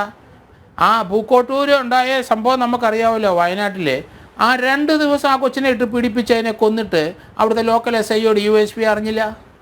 അതിനകത്ത് ഇവരുടെ പെർമിഷനൊന്നും വേണ്ട പ്രിൻസിപ്പളിൻ്റെ അടുത്ത്. ലോ ആൻഡ് ഓർഡർ കൈകാര്യം ചെയ്യുന്ന പോലീസ് ഉദ്യോഗസ്ഥനും ഇൻ്റലിജൻസും ആ സ്കൂളിലെ ഒരു കുട്ടിയെ വേറെ ആധിപത്യമുള്ള ക്യാമ്പസുകളിൽ പോലീസിന് പ്രവേശനമില്ലല്ലോ. സോമോട്ടായിട്ട് അത് ആര് പറഞ്ഞില്ലെന്ന്? അവർ രാഷ്ട്രീയം കളിക്കുന്നെന്നാണ് ഞാൻ ഈ പറയുന്നത്. പോലീസിന് അവകാശമുണ്ട്. അത് പോലീസ് ചെയ്തില്ല. ആ പോലീസ് ഉദ്യോഗസ്ഥരുടെ നടപടിയെടുക്കണം. ആ പോലീസുകാർ ഇവരുടെ ശിങ്കിടിയായിട്ട് നടന്നാൽ നോക്കൂല. അതുകൊണ്ടാണ് ഞാൻ പറഞ്ഞത്, ആ വയനാട്ടിലെ ആ പോലീസ് ഉദ്യോഗസ്ഥന്മാർക്കെതിരായിട്ട് നടപടി വേണം. ഇപ്പോൾ ഈ കോട്ടയത്ത് നമുക്കറിയാമല്ലോ, അവിടുത്തെ സാറുമാരും പ്രിൻസിപ്പളും അറിഞ്ഞില്ല എന്ന് പറഞ്ഞ് മണ്ടന്മാരാക്കില്ലേ നമ്മളെ. Kerala prohibition of ragging act ഉണ്ട് 1997. അതിനകത്ത് സെക്ഷൻ 4 പ്രകാരം ഇങ്ങനെ കാണിക്കുന്ന കുട്ടികൾ അവരെ ശിക്ഷിപ്പിക്കണം. അവരെ 2 വർഷം 3 വർഷത്തിന് ശിക്ഷ പറയുന്നുണ്ട്. അവരെ ഡിസ്മിസ് ചെയ്ത് കളയാൻ പഠിക്കണം. കാരണം ഇവർ നമുക്ക് സമൂഹത്തിന് നന്നാക്കി എടുത്തിട്ട് ഒരു കാര്യമില്ല. ഇവിടെ ആവശ്യത്തിന് പോപ്പുലേഷൻ ഉണ്ട്. നമുക്ക് ഇവരെ കൊണ്ടൊന്ന് നന്നാക്കി എടുത്തിട്ട് അങ്ങനെ കുറേ 10-25 ഇന്നലെ ഞാൻ 1-2 പേരെ എടുത്തായിട്ട് വഴക്കുണ്ടാക്കി. 10-25-30 വർഷമായി ഈ കുട്ടികളെ റിഫോം ചെയ്തെടുക്കാൻ. ആരാണ് റിഫോം ചെയ്തിരിക്കുന്നത്? ഇതൊക്കെ ചുമ്മാ വന്നിരുന്ന് പ്രസംഗിച്ചിട്ട് പോകുന്നത് അത്ര നല്ലതല്ല. നമുക്ക് ഇത് ക്രിമിനലായിട്ട് വളർന്നു വന്ന കുട്ടികളാണ്. ഈ 6 പേരും ക്രിമിനലാണ്. അവരുടെ മാതാപിതാക്കളെ ഇതിൻ്റെ അകത്ത് പ്രതികൾ സ്ഥാനത്ത് കൊണ്ടുവരണമെന്ന് ഞാൻ പറയണേ. അധ്യാപകരെ കൊണ്ടുവരുന്നപ്പോൾ ഇതുപോലുള്ള ക്രിമിനലിനെ സൃഷ്ടിച്ചത് അവരുടെ കുറ്റമാണ്. സമൂഹത്തിൻ്റെ കുറ്റം പറയണ്ട. അവരെ വളർത്തിയത് അങ്ങനെയാണ്. അപ്പോൾ അങ്ങനെയുള്ള കുട്ടികളെ തീർച്ചയായിട്ടും അവരെ ശിക്ഷിപ്പിക്കണം. അവരെ നമുക്ക് നന്നാക്കി വേണ്ട. അവർക്ക് പൂജപ്പുര സ്ഥലമുണ്ട്, അവിടെ തന്നെ വിടണം. കാരണം ഒരു കാലത്ത് ഇതുവരെ വളർന്നു വന്നിരിക്കുന്ന ആ കുട്ടികൾ പ്രായം 17-18 വയസ്സോ അല്ലെങ്കിൽ 19 വയസ്സുള്ള കുട്ടികൾ, അവർ വികൃതമായ മനസ്സല്ലേ. ഇത് ഒരു മൃഗങ്ങൾ പോലും കാണിക്കാതെ മൃഗങ്ങൾ കൊന്നങ്ങിടുന്നേ ഉള്ളൂ. ഇത് അവനെ കൊന്നാലും വീണ്ടും വീണ്ടും അവൻ്റെ ആ പീഡനം നിൽക്കുന്നില്ല. എന്തായാലും ഒരു നോർമൽ ആയിട്ടുള്ള അല്ലെങ്കിൽ സ്വബോധമുള്ള ഒരാൾ ഇങ്ങനെയുള്ള കുറ്റകൃത്യങ്ങളിൽ ഏർപ്പെടില്ല അല്ലേ? നോക്കൂ, എന്ത് ഹീനമായിട്ടാണ് കൈകാര്യം ചെയ്യുന്നത്. അതാ ഞാൻ ഇത് ഇവരെല്ലാം എനിക്ക് തോന്നുന്നു ഒന്നുകിൽ ഡ്രഗ് അഡിക്റ്റഡ് ആയിരിക്കും. മദ്യം മാത്രമല്ല, കള്ള് കുടിച്ചു കഴിഞ്ഞാൽ 2 പെഗ് അടിച്ചു കഴിഞ്ഞാലൊന്നും ഇങ്ങനെ ചെയ്യാൻ പറ്റില്ല. ഇതെല്ലാം MDMA ഉപയോഗിക്കുന്നവരായിരിക്കും. ഇവനാണ് നാളത്തെ നേഴ്സ്.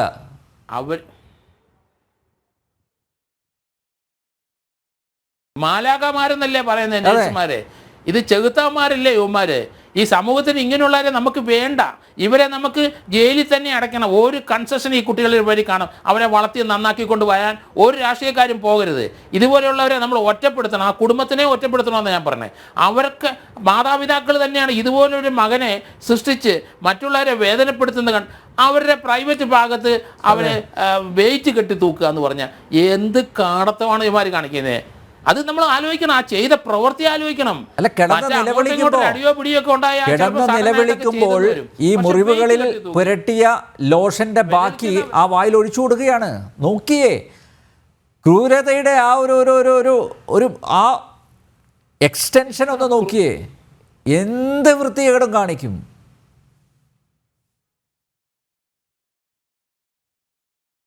ഇതിനെ സംരക്ഷിക്കുന്നവരാരായാലും ശരി, അവരെയും കൂടെ പ്രതി ചേർക്കണമെന്ന്, ആ അധ്യാപകരെ ചേർക്കണമെന്ന്. കാരണം കേരളത്തിലെ എല്ലാ കോളേജുകളിലും ഇത് നടന്നുകൊണ്ടിരിക്കുകയാണ്.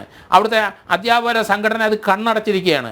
അവരെ ഇടപെടണമല്ലോ. അവരെന്തിനാണ് അധ്യാപകരായിട്ട് പഠിപ്പിക്കാൻ മാത്രമോ? ഇവരുടെ ഡിസിപ്ലിൻ നോക്കണ്ടേ?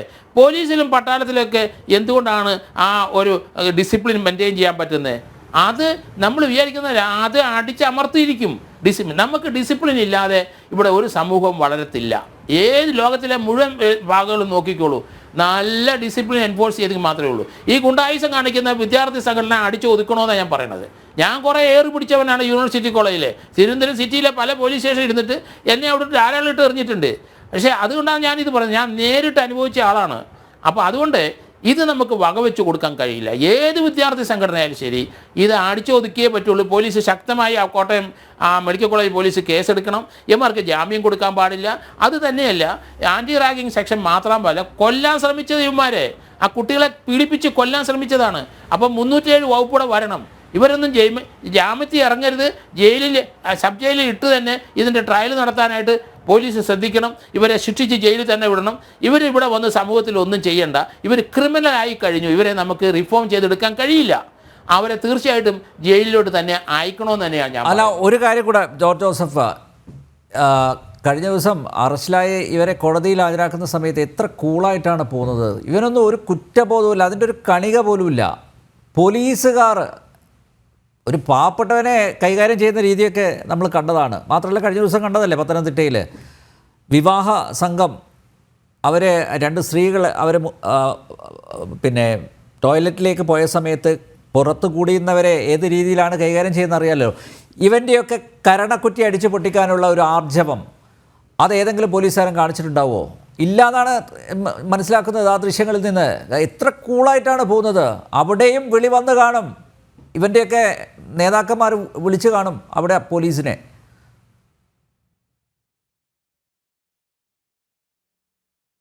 അതെ, നമ്മൾ പറയുമ്പം ആൺകുട്ടികളുടെ ഒപ്പം ഇതേ മനസ്ഥിതിയുള്ള ധാരാളം പെൺകുട്ടികളുണ്ട്. അതാണ് കൊല്ലത്ത് ഉണ്ടായത്. അവിടെ നഴ്സിംഗ് കോളേജിൽ അത് അറിഞ്ഞ ഒരു കുട്ടി മോളിൽ നിന്ന് എടുത്ത് ചാടി നമുക്കറിയാമല്ലോ. 3 പെൺകുട്ടികളാണ്, സീനിയർ കുട്ടികളാണ് ആ കുട്ടിയെ പീഡിപ്പിച്ചത്. അത് റാഗിങ് ആണ് തന്നെയാണ് നടത്തിയത്. സിദ്ധാർത്ഥൻ്റെ കേസിനകത്ത് 1-2 പെൺകുട്ടികൾ അയാളെ പീഡിപ്പിക്കുന്നതിന് അടുത്ത് നിന്ന് രസിക്കുന്നത് നമ്മൾ കണ്ടല്ലോ. അതൊക്കെ CCTVയിൽ വന്ന കാര്യങ്ങളാണ് ഞാൻ ഈ പറയുന്നത്. അപ്പം ആണുങ്ങളുടെ ഒപ്പം ഇതേ രീതിയിൽ പ്രവർത്തിക്കുന്ന ധാരാളം പെൺകുട്ടികളുമുണ്ട്. അപ്പോൾ ഇവരുടെ ഒന്നും ഒരു ദയ, കാരണം കൊല്ലത്തെ എന്തായാലും അവരെ അറസ്റ്റ് ചെയ്ത് റിമാൻഡ് ചെയ്ത് എനിക്ക് വലിയ സന്തോഷം തോന്നി. ആ 3 പെൺകുട്ടികൾ റിമാൻഡ് ചെയ്തു. കാരണം കുറേ മാസങ്ങളായി, വർഷങ്ങൾ ആ കൊച്ചിനെ ഇട്ട് പീഡിപ്പിച്ച് അതിന് സൗന്ദര്യം പോരാ, അതിന് നിറം മങ്ങി, അതിന് ആഹാരം കൊടുക്കില്ല ഹോസ്റ്റലിൽ, അത്ര മതേനെ ഒറ്റപ്പെടുത്തി അതിൻ്റെ പിതാവ് കൊണ്ടുപോയി പരാതി കൊടുത്തു. അവിടുത്തെ പോലീസ് സ്റ്റേഷനിൽ അവിടുത്തെ പ്രിൻസിപ്പളിന് കൊടുത്തു. ഒരു നടപടി ആ പ്രിൻസിപ്പൾ എടുത്തില്ല. നഴ്സിംഗ് കോളേജാണത്. പെൺകുട്ടികളെ ഏതായാലും പോലീസ് നല്ല കൃത്യം അതിനകത്ത് ചെയ്തു, എനിക്ക് ഇഷ്ടപ്പെട്ടു. കാരണം അറസ്റ്റ് ചെയ്ത് റിമാൻഡ് ചെയ്ത് കളഞ്ഞു. അവിടെയാണ് ആ ചില കാര്യത്തെങ്കിലും ചിലയിടത്ത് നടക്കുന്നുണ്ട്. അതുകൊണ്ട് കേരളത്തിലെ എല്ലാ കോളേജിലും സ്കൂളിലും അവിടെയുള്ള PTA സാറുമാരും അവിടുത്തെ പ്രിൻസിപ്പൽ ശ്രദ്ധിച്ചോളൂ, എല്ലായിടത്തും നടക്കുന്നുണ്ട്. നിങ്ങൾ ഒഴിഞ്ഞു പറയാൻ പറ്റില്ല. അതുകൊണ്ടാണ് ഞാൻ ഇവരെ പ്രതിയാക്കണമെന്ന് പറഞ്ഞു. അവർക്കൊരു ഉത്തരവാദിത്വം ഉണ്ടല്ലോ കുട്ടികളുടെ കാര്യത്തിൽ. അത് എന്തുകൊണ്ട് അവർ ചെയ്യുന്നില്ല? കേരള യൂണിവേഴ്സിറ്റിയിൽ അങ്ങനെയല്ലേ നടക്കുന്നത്? എന്താണ് ആവാസത്തരം അവിടെ നടക്കുന്നത്? അവിടുത്തെ സാറുമാർക്ക് എന്താ ഇടപെടാൻ ഭയമാണ് കുട്ടികൾ കൊല്ലുമെന്ന്. കുട്ടികളെ കൊല്ലട്ടെ, നിങ്ങളെ വീട്ടിലിരുന്നാലും ഇങ്ങനെയുള്ള കുട്ടികൾ അപ്പന്മാരുടെ കഴുത്തറുത്തോണ്ടല്ലേ ഇരിക്കുന്നത്. അപ്പോൾ അത് ചലഞ്ച് ചെയ്തേ പറ്റുള്ളൂ. അത് കൃത്യമായി എല്ലാ ലോവർ കോളേജിന് മുതൽ അല്ലെങ്കിൽ +2 കോളേജിലോ അല്ലെങ്കിൽ സ്കൂൾ ലെവലിൽ നമ്മൾ ശക്തമായി ഇത് പ്രതിരോധിച്ചില്ലെങ്കിൽ കോളേജിലോട്ട് ചെല്ലുമ്പോൾ ഇതുപോലൊക്കെ തന്നെ അവസരം വരും. അതുകൊണ്ട് +2 വരെ അല്ലെങ്കിൽ SLC അവിടം വരെ അതിശക്തമായ ഡിസിപ്ലിൻ എൻഫോഴ്സ് ചെയ്ത് തന്നെ പോകണം. അതിന് യാതൊരു സംശയമില്ല. കാരണം അത് മാതാപിതാക്കൾ ആ പോലീസ് ആയിട്ട് ബന്ധപ്പെടണം. ഇങ്ങനെയുള്ള കുട്ടികളെ വീട്ടുകാർക്ക് കൺട്രോൾ ചെയ്യാൻ പറ്റില്ല എന്ന് എനിക്കറിയാം. അതുകൊണ്ടാണ് ഞാൻ പറയുന്നത്, അങ്ങനെയുള്ള കുട്ടികളെ തീർച്ചയായിട്ടും മാതാപിതാക്കൾ തന്നെ പോലീസ് റിപ്പോർട്ട് ചെയ്യണമെന്ന് ഞാൻ പറയുന്നത്. അതിലായിട്ട് പറഞ്ഞു, ഇല്ലെങ്കിൽ നിങ്ങൾ അപകടത്തിലാണ്. ഇപ്പോൾ കേരളത്തിലെ അടുത്ത കാലത്തെ കുറേ ശ്രീ ജോർജ് ജോസഫ്, മാതാപിതാക്കൾ ഇവനെയൊക്കെ ചവിട്ടി പുറത്താക്കണം വീട്ടിൽ നിന്ന്. അങ്ങനെയാണ് മാതൃകയാവേണ്ടത്.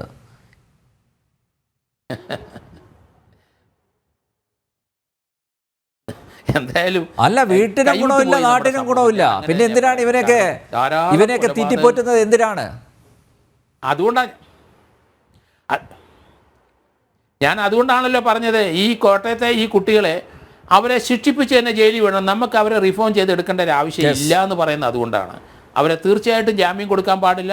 പോലീസ് അതൊരു 30 ദിവസം 40 ദിവസം ചാർജ് ഷീറ്റ് കൊടുത്തിരിക്കണം.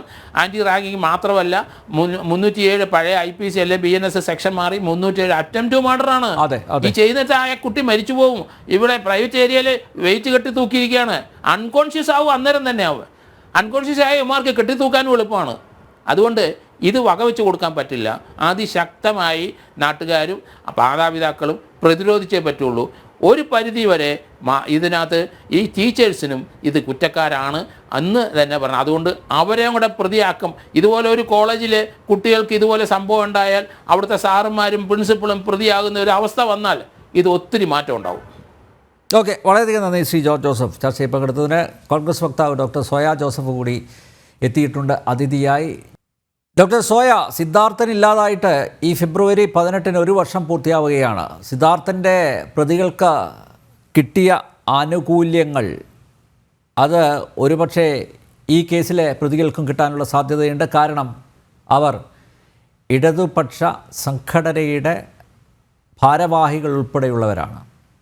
ഇപ്പോൾ നോക്കൂ, സ്വാഭാവികമായും വളരെ ഗുരുതരമായി സർക്കാർ കൈകാര്യം ചെയ്യേണ്ട ഒരു വിഷയം റാഗിങ്.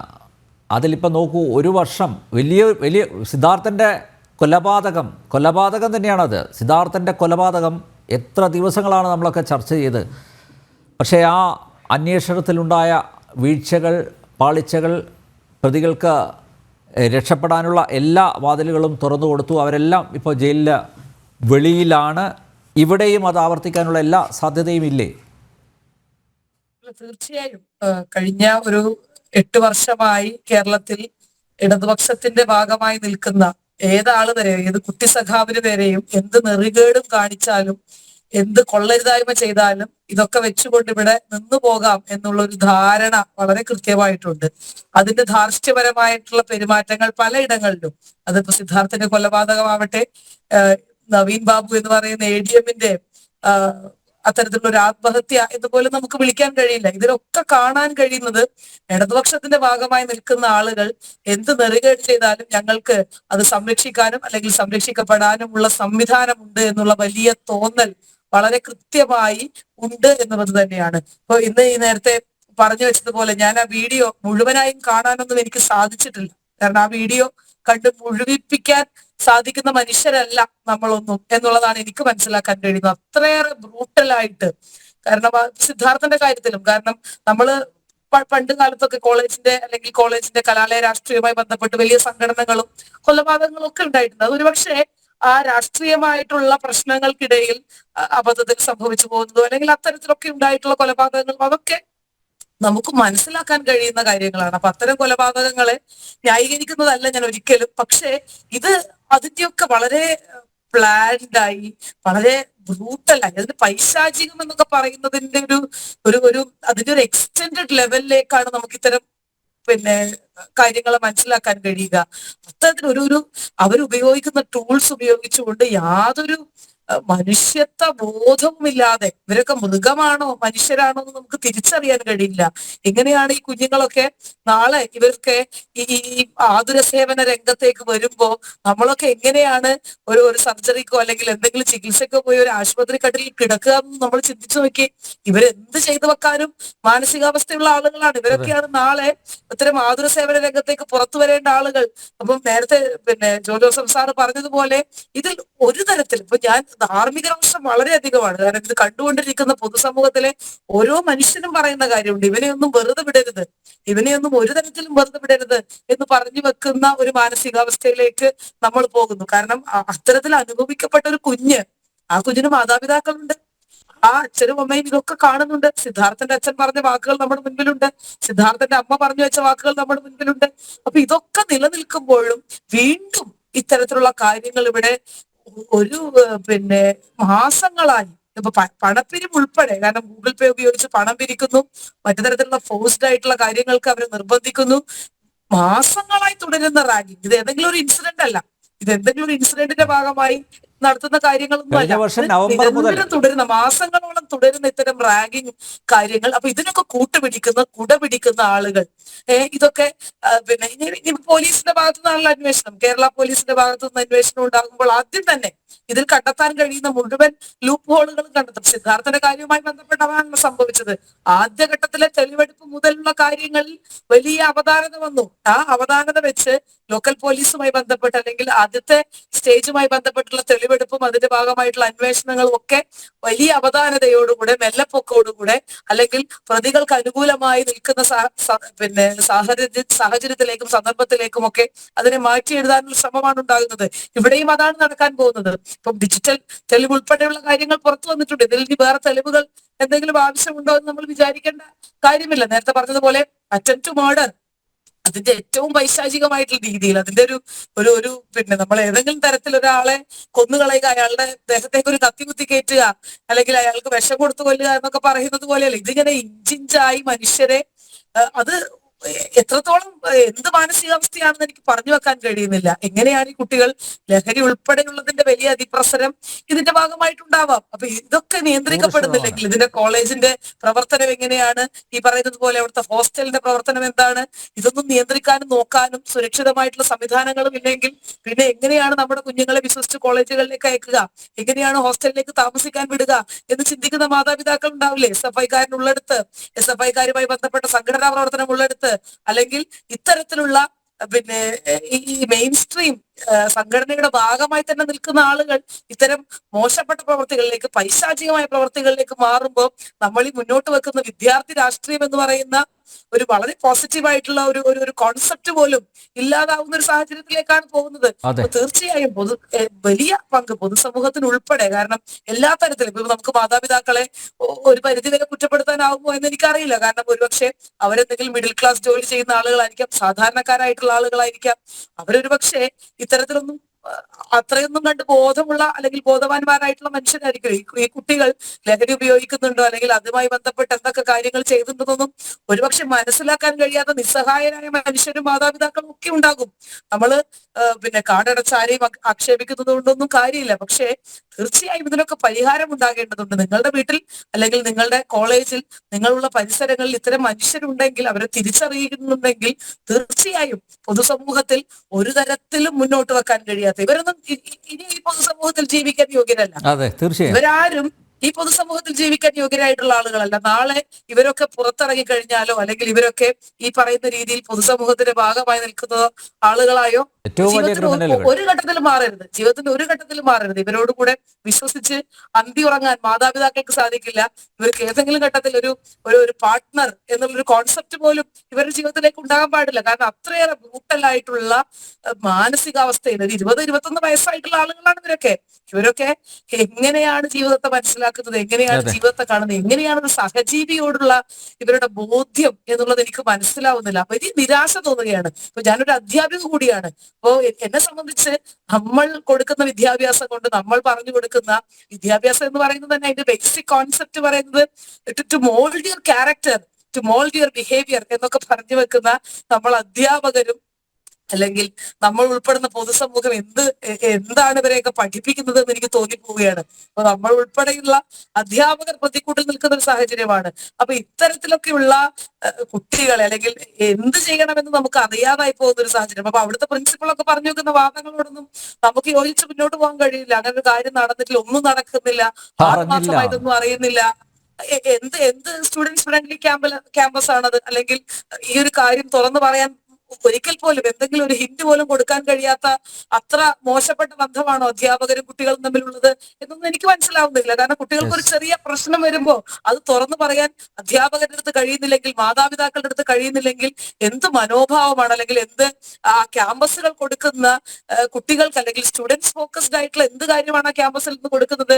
ഈ എങ്ങനെയാണ് ഡിസെക്ഷൻ ബോക്സ് ഉപയോഗിക്കേണ്ടതെന്ന് മാത്രമാണോ അവരെ പഠിപ്പിച്ചു വെക്കേണ്ടത്? അത് പാറ്റയും പല്ലിയും ഒന്നും അല്ല കീറി മുറിക്കാൻ. ഇത് മനുഷ്യ ശരീരമാണ്, ഇത് ജീവനുള്ള മനുഷ്യനാണെന്ന് പറഞ്ഞു കൊടുക്കാനുള്ള ധാർമ്മിക ബോധം കൂടി ഈ അധ്യാപകർ ഉൾപ്പെടെയുള്ള സമൂഹത്തിനുണ്ട്. അപ്പൊ അത്തരം ധാർമ്മികതയിലേക്ക് കൂടി പറഞ്ഞു വെക്കേണ്ടിയിരിക്കും. നമ്മൾ ജീവിതത്തെ സയൻസും മാത്സും ജോഗ്രഫിയുമായി മാത്രമല്ല കാണേണ്ടത്, മാനുഷിക മൂല്യങ്ങളും ധാർമ്മികതയും കൂടി പഠിപ്പിക്കേണ്ട ഇടങ്ങളാണ് വിദ്യാലയങ്ങളും കലാലയങ്ങളും എന്നുകൂടിയുള്ള ഒരു വലിയ ബോധം കൂടെ അവർക്ക് ഉണ്ടാക്കി എടുക്കേണ്ടതുണ്ട്. ഓക്കെ, സിദ്ധാർത്ഥൻ്റെ അമ്മ കൂടി ഈ ചർച്ചയിൽ പങ്കെടുക്കാൻ എത്തിയിട്ടുണ്ട്. ശ്രീമതി ഷീബ, അന്ന് സിദ്ധാർത്ഥൻ കടന്നുപോയ ദുരനുഭവങ്ങൾ തുറന്നു പറയാൻ സാധിച്ചിരുന്നില്ല. ഒരുപക്ഷെ ഭീഷണി, സമ്മർദ്ദം അതിൻ്റെയൊക്കെ അടിസ്ഥാനത്തിലായിരിക്കും അങ്ങനെ ഒരു തുറന്ന് പറച്ചിലിന് സിദ്ധാർത്ഥൻ മുതിരാതിരുന്നത്.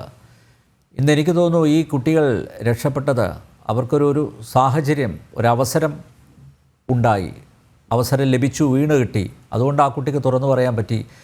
800 രൂപ കൊടുക്കണം, ഇവർക്ക് മദ്യപിക്കാൻ കൊടുക്കണം, ഇല്ലെങ്കിൽ ഇങ്ങനെയൊക്കെ പ്രശ്നങ്ങൾ ഉണ്ടാവും, ക്രൂരമായ പീഡനത്തിന് അവരെ ഇരയാക്കും എന്ന് തുറന്ന് പറഞ്ഞതുകൊണ്ട് മാത്രമല്ലേ ഈ കുട്ടിക രക്ഷപ്പെട്ടത്. നോക്കൂ, സിദ്ധാർത്ഥനെ നഷ്ടപ്പെട്ടിട്ട് 1 വർഷം പൂർത്തിയാവാൻ പോവുകയാണ്. ഇപ്പോഴും കേരളത്തിലെ ക്യാമ്പസുകളിൽ അതുപോലെ കോളേജ് ഹോസ്റ്റലുകളിൽ റാഗിംഗ് എന്ന ക്രൂരവിനോദം ഇപ്പോഴും തുടരുകയാണ്. അതിനൊരു മാറ്റം വരുത്താൻ സാധിച്ചിട്ടില്ല. എന്തുകൊണ്ടായിരിക്കും?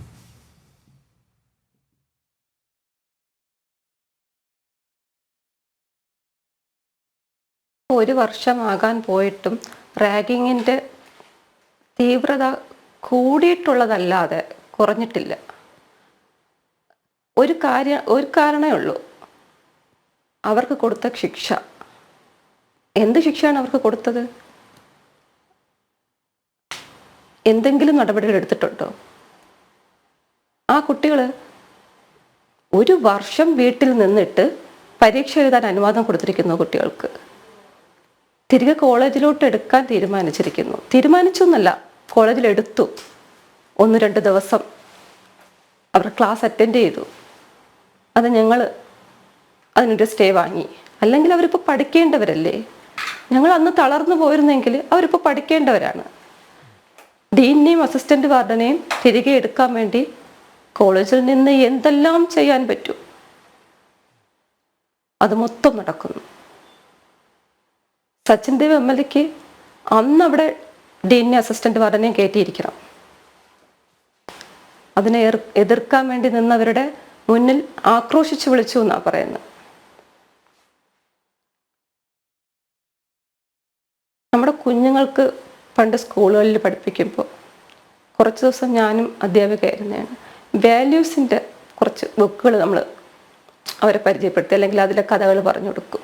എല്ലാം ഹാപ്പി എൻഡ്, അതാ അവർക്ക് പറഞ്ഞു കൊടുക്കുന്നത്. ആ മൂല്യങ്ങളൊക്കെ എവിടെ പോയി? ഞാൻ ആ വീഡിയോയുടെ കുറച്ച് കണ്ടു ഇപ്പോൾ കോട്ടയത്ത് നടന്ന. ആ കുട്ടികൾ അത്രയും ക്രിമിനൽ മൈൻഡുള്ളവരായിരിക്കും. അത് അവർ ചിരിച്ചാസ്വദിക്കുകയാണ്, ആ വേദനയിൽ ആസ്വദിക്കുകയാണ്. ഒരു ഭാവിയിൽ എങ്ങനെ ജീവിക്കും? ഇവർക്കൊരു കുടുംബം നയിച്ചു കൊണ്ടുപോകാൻ പറ്റുമോ? അവരുടെ കുഞ്ഞുങ്ങളെ എങ്ങനെ നോക്കും? എന്നും ഈ വയസ്സിലിരിക്കില്ലല്ലോ. ഇവരുടെ വീട്ടിലില്ലേ അച്ഛനും അമ്മയും കുട്ടികളും ബന്ധുക്കളും ഒക്കെ? ഇപ്പോൾ റാഗിങ്ങിന് ഈ ധൈര്യം കൊടുക്കുന്ന അല്ലെങ്കിൽ സംരക്ഷണം കൊടുക്കുന്ന അതാരാണ്? 3 ദിവസം എൻ്റെ കുഞ്ഞ് 3 ദിവസം ശരീരത്തിൽ ഒരു ഭാഗമില്ല. അപ്പോൾ ആ അനുഭവിച്ച വേദന, അപ്പോൾ അവരെന്ത് ചെയ്യണം? ഈ ശിക്ഷ കൊടുത്താൽ മതിയോ? ഓരോ കുടുംബത്തിലും വരുമ്പോഴേ അറിയാവും. അല്ലെങ്കിൽ നമ്മുടെ കുടുംബത്തിൽ വരട്ടെന്ന് കാത്തിരിക്കുന്നില്ലേ? അവരോടാണ് എനിക്കിനി പറയാനുള്ളത്. ഒന്നിച്ചിറങ്ങുക. നമ്മുടെ നിയമം അവിടെ നിൽക്കട്ടെ. നിയമം പാലിക്കേണ്ടതുള്ളതാണ്. നിയമം പാലിക്കുന്നില്ലല്ലോ. 3 വർഷത്തേക്ക് ഡിബാർ ചെയ്ത കുട്ടികളാണ് ഇപ്പോൾ എക്സാം എഴുതാൻ കയറിയത്. എന്ത് നടന്നു? ഞങ്ങളിതിൻ്റെ പുറകേ ഉണ്ട്. ഞങ്ങളുടെ ജീവിതം ഇനി ഇതാണ്, ഇതിനു വേണ്ടിയാണ്. മോൻ പോയി, അതിനു വേണ്ടി നമ്മൾ പോയി. ഇനിയിപ്പോൾ ആർക്കെങ്കിലും എന്തെങ്കിലും വരട്ടെ എന്ന് ഇരിക്കാം. ഇനി ഒന്നും വരരുതേ, ഇതുപോലെ ഒരു അമ്മയ്ക്കും സഹിക്കാൻ പറ്റില്ല. ഒന്നും വരരുതേ എന്ന് പ്രാർത്ഥിച്ചാൽ ഞങ്ങൾ ഇതിനു വേണ്ടി പരിശ്രമിക്കുന്നത്. അപ്പം ഞങ്ങളുടെ കൂടെ നമുക്ക് ഒന്നിച്ച് പോരാടണം. നമ്മുടെ യുവതലമുറ അല്ലെങ്കിൽ നമ്മുടെ ഇപ്പോഴത്തെ പുതിയ കുട്ടികൾ പുറത്തോട്ട് പോകുന്നു എന്ന് പറഞ്ഞ് അവരെ കുറ്റപ്പെടുത്തുന്നതിന് വല്ല കാരണമുണ്ടോ? എവിടെയായിരുന്നാലും സന്തോഷത്തോടെ പഠിക്കുക, അതാണ് അമ്മമാരുടെ അല്ലെങ്കിൽ മാതാപിതാക്കളുടെ ആഗ്രഹം. അവർ പുറത്തു പോയി പഠിക്കട്ടെ, അല്ലെങ്കിൽ ഇവിടെ പഠിക്കട്ടെ. പേടിയുള്ള കുട്ടികൾ പറയും, അമ്മ എനിക്കിവിടെ പറ്റില്ല, ഞാൻ പുറത്തോട്ട് പോകുന്നു. അതിലെന്തെങ്കിലും തെറ്റ് പറയാനുണ്ടോ? ഇപ്പോൾ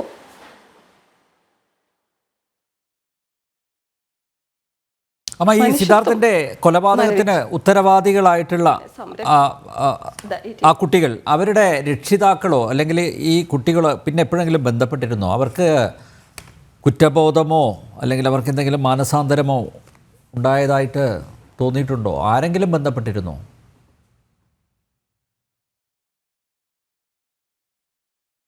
ഒരു വർഷമാകാൻ പോകുന്നു. ഇതുവരെ ഞങ്ങളെ ആരും വിളിച്ചിട്ടില്ല. ഒരിക്കൽ എന്തോ ഞങ്ങളുടെ ഒരു റിലേറ്റീവിനെ ഒരു കുട്ടിയുടെ അച്ഛനെ വിളിച്ചിട്ട് പറഞ്ഞു, അവിടെ നടന്നതെല്ലാം സീനിയേഴ്സിൻ്റെയും ആ ഒരു പെൺകുട്ടിയുടെയും കളിയാണ്. ബിൻസ്യ, അവളിപ്പോൾ എവിടെ? ബിൻസ്യ എന്നുള്ളൊരു പേര് പോലും ഇല്ല. അവൾക്ക് പേരില്ല, അവൾക്ക് പരാതിയുണ്ട്. എന്ത് പരാതിയുണ്ട്? ഇവിടെ പരാതി, നമ്മുടെ ഒരു പെൺകുട്ടിയെ വളർത്തുമ്പോൾ അവൾക്ക് എന്തെങ്കിലും ഒരു ബുദ്ധിമുട്ടുണ്ടായാൽ ആദ്യം അമ്മയെ വിളിക്കും. അമ്മയെ വിളിച്ചിട്ട് പറയാം, അമ്മ എനിക്കിതുപോലെ ഉണ്ട്. ആ കുട്ടി എന്ത് പറയാത്തേ? സീനിയേഴ്സ് എവിടെ വിളിച്ചാലും പോകുന്ന കുട്ടിയാണ് ഈ ബിൻസിയ. സീനിയേഴ്സിന്റെ ബെസ്റ്റിയാണ്. ഈ പ്രതികളായ സീനിയേഴ്സ് എന്ത് പറഞ്ഞാലും കേൾക്കുന്നവളാണ് ബിൻസിയ. അവരുടെ പരാതി എന്ത് പുറത്തു കൊണ്ടുവരാത്തത്? അക്ഷയ് എവിടെ? 3 ദിവസം എന്നെ പറ്റിച്ച അക്ഷയ് എവിടെ? ഇവരൊക്കെ എന്ത് പുറത്തു വരാത്തത്?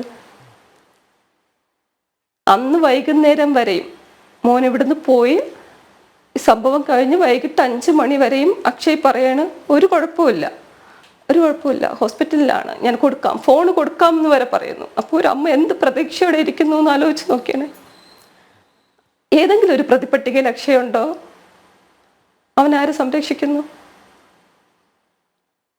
സംരക്ഷിക്കുന്നുള്ളോടത്തോളം കാലം ധൈര്യം കിട്ടും. റാഗിങ് നടന്നുകൊണ്ട് തന്നെ ഇരിക്കും.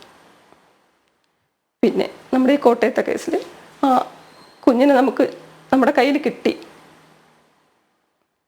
അത് പറയാനുള്ള ധൈര്യം അവർക്ക് എവിടെ നിന്ന് വന്നോ അറിയില്ല. നമ്മുടെ കുഞ്ഞുങ്ങൾക്ക് പറയാൻ പേടി എന്തുകൊണ്ടാണ്? അതാണ് നമ്മൾ അന്വേഷിക്കേണ്ടത്. പേടി. ആ കോളേജിൽ അപ്പോൾ അത്രയും സപ്പോർട്ടില്ലേ? അധ്യാപകരില്ലേ? വാർഡനില്ലേ? അസിസ്റ്റന്റ് വാർഡനില്ലേ? ഇവരോടൊക്കെ പറയാൻ എന്താണ് പേടി?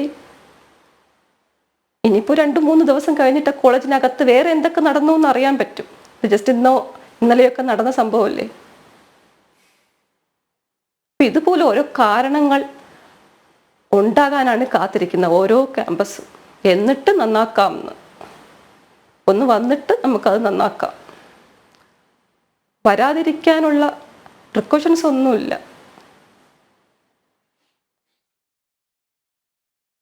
ഒരു വർഷമായിട്ട് നമുക്കത് ഉൾക്കൊള്ളാൻ നമ്മുടെ പല മരണങ്ങളും, നമ്മുടെ ആക്സിഡൻറ്റ്, അങ്ങനെയൊക്കെ പലതും കാണുന്നുണ്ട്. അല്ലെങ്കിൽ അതൊക്കെ ഓരോ വാർത്തയിലും അറിയുന്നുണ്ട്. ഇത്രയും ഈ പ്രതികൾക്ക് എങ്ങനെ കഴിഞ്ഞു? ഇത്രയും അവർ ക്രിമിനൽ മൈൻഡുള്ളവരാണ്. ഇവർ തിരികെ കയറ്റിയിട്ട് എന്ത് ചെയ്യാനാണ്? കോളേജിൽ നിന്ന് ഇവർ പഠിച്ചിറങ്ങിയിട്ട് എന്ത് ചെയ്യും? കോട്ടയത്തിലാണെങ്കിൽ മാലാഖമാരാണ്. അവരിറങ്ങിയിട്ട് എന്ത് മാലാഖമാർ ചെയ്യുന്ന ജോലി ചെയ്യും? പഠിക്കാൻ അനുവദിക്കരുത്. ഒരു കുഞ്ഞിൻ്റെ സ്വപ്നമാണ്, ഒരു കുടുംബത്തിൻ്റെ മൊത്തം പ്രതീക്ഷയാണ്. ഒരു കുട്ടി പഠിക്കാൻ പോകുമ്പോൾ നമ്മളത് പ്രതീക്ഷിക്കുന്ന ഒരു കുടുംബമാണ്, അവൻ്റെ സ്വപ്നങ്ങളാണ്. അഡ്മിഷൻ കിട്ടി അത് ഓടിച്ചാടി കയറി പോകുന്നതല്ല, കിട്ടിപ്പോയതല്ല. ആഗ്രഹിച്ച് ആ ഒരു ഫീൽഡിൽ പ്രവർത്തിക്കണം എന്നാഗ്രഹിച്ച് പോയതാണ്.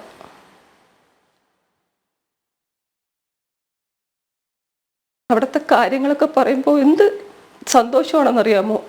അവിടുത്തെ ഈ റാഗിങ്ങിൻ്റെ കാര്യം ഞങ്ങൾക്കറിയില്ല. ബാക്കി അവിടുത്തെ ആനിമൽസിൻ്റെ കാര്യവും, അവിടെ സർവേക്ക് പോകുന്ന കാര്യം, സർവേക്ക് പോകുന്ന കാര്യം, ഇതെല്ലാം അവന് ശരിക്കും ആസ്വദിച്ചിരിക്കുകയായിരുന്നു.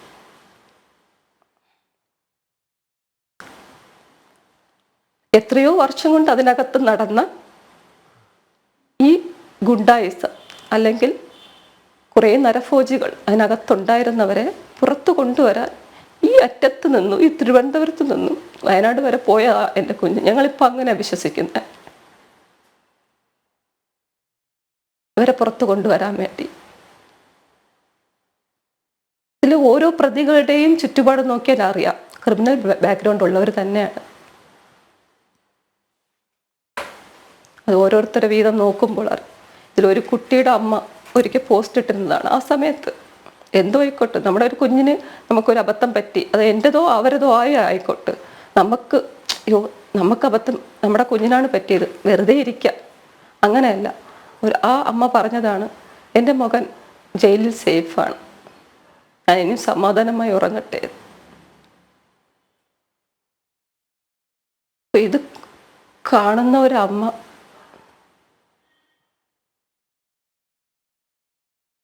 റാഗിങ് നിർത്താൻ കഴിയില്ല. റാഗിങ് എന്ന് പറയുമ്പോൾ കുട്ടികളെ, അതായത് ജൂനിയേഴ്സിനെ ഒന്ന് ഒരു സ്റ്റേജ് ഫിയറൻസ് ഒക്കെ ഒന്ന് മാറ്റിയെടുക്കുക, കുട്ടികളെ ഒരു മിംഗ്ലിങ്, ഇതിനൊക്കെയാണ് വേണ്ടിയാണ്. ഇതിപ്പോൾ റാഗിങ് ആണോ?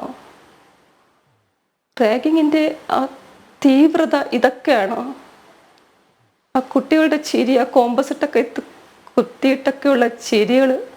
അപ്പോൾ ഞാൻ ആലോചിച്ചു, ജസ്റ്റ് അത് കണ്ടിപ്പോൾ ഞാൻ ആലോചിച്ചു, എന്തപ്പുറമായിരിക്കും അവിടെ നടന്നത്, പൂക്കോട് നടന്നത്.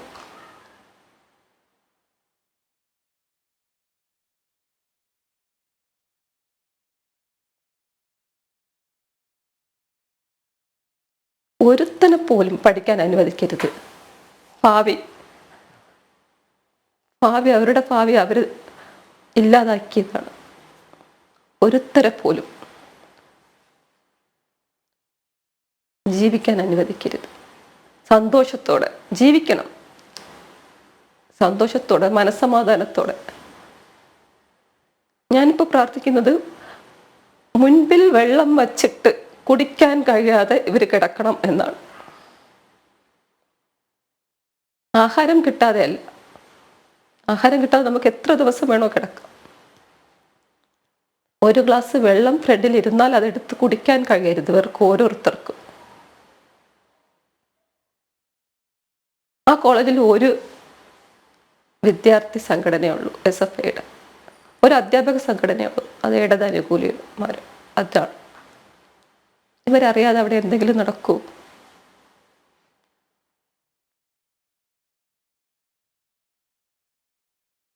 ക്രിമിനലുകളല്ല ഇതൊക്കെ. ഇവരുടെയൊക്കെ മൈൻഡ് നമുക്ക് മൃഗങ്ങളോട് പോലും ഉപമിക്കാൻ പറ്റില്ല. സംസാരശേഷി ഇല്ലാത്ത മൃഗങ്ങളെ പരിപാലിക്കാൻ അല്ലെങ്കിൽ ശുശ്രൂഷിക്കാൻ പോകുന്ന ഡോക്ടർമാരാകേണ്ടവരാ.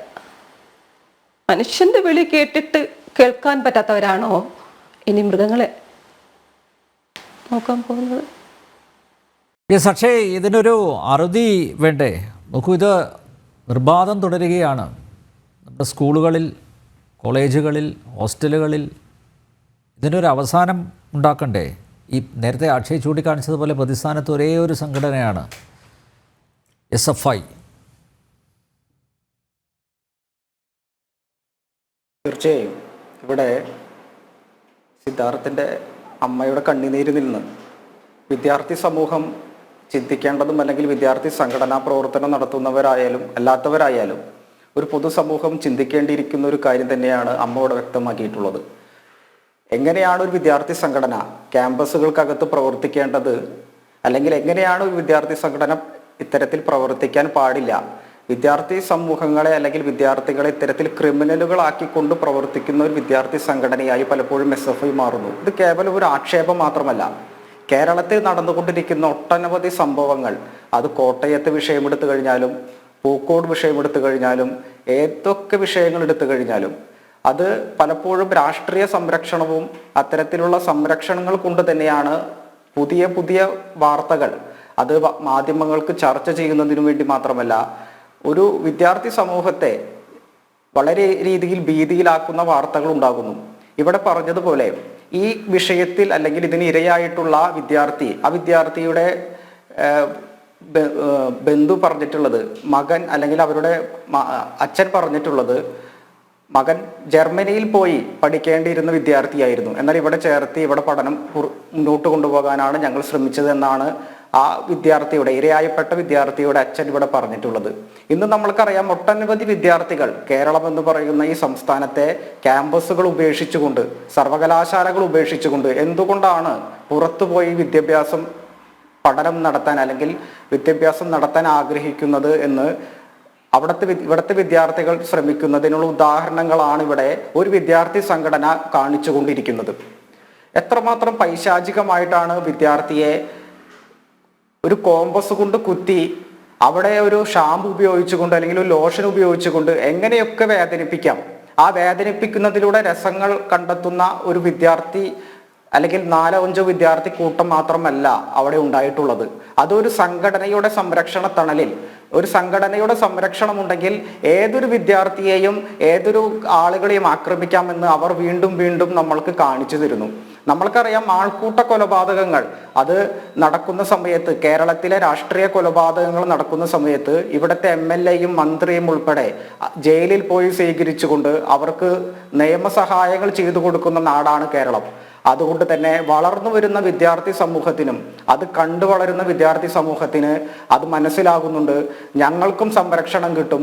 നാളെ ഞങ്ങളുടെ പ്രവർത്തനം അല്ലെങ്കിൽ ഞങ്ങൾ ഇത്തരത്തിലുള്ള ക്രിമിനൽ സ്വഭാവം കാണിച്ചു കഴിഞ്ഞാലും ഞങ്ങൾക്കും ഇത്തരത്തിലുള്ള സംരക്ഷണം കിട്ടുമെന്ന വ്യക്തമായ തെളിവ് ഇവിടുത്തെ സ്പീക്കർ ഉൾപ്പെടെയുള്ളവർ, ഇവിടുത്തെ രാഷ്ട്രീയ നേതാക്കൾ ഉൾപ്പെടെയുള്ളവർ കാണിച്ചു കൊടുത്തതിൻ്റെ അടിസ്ഥാനത്തിലാണ് ഇത് വീണ്ടും വീണ്ടും നടന്നു പോകുന്നത്.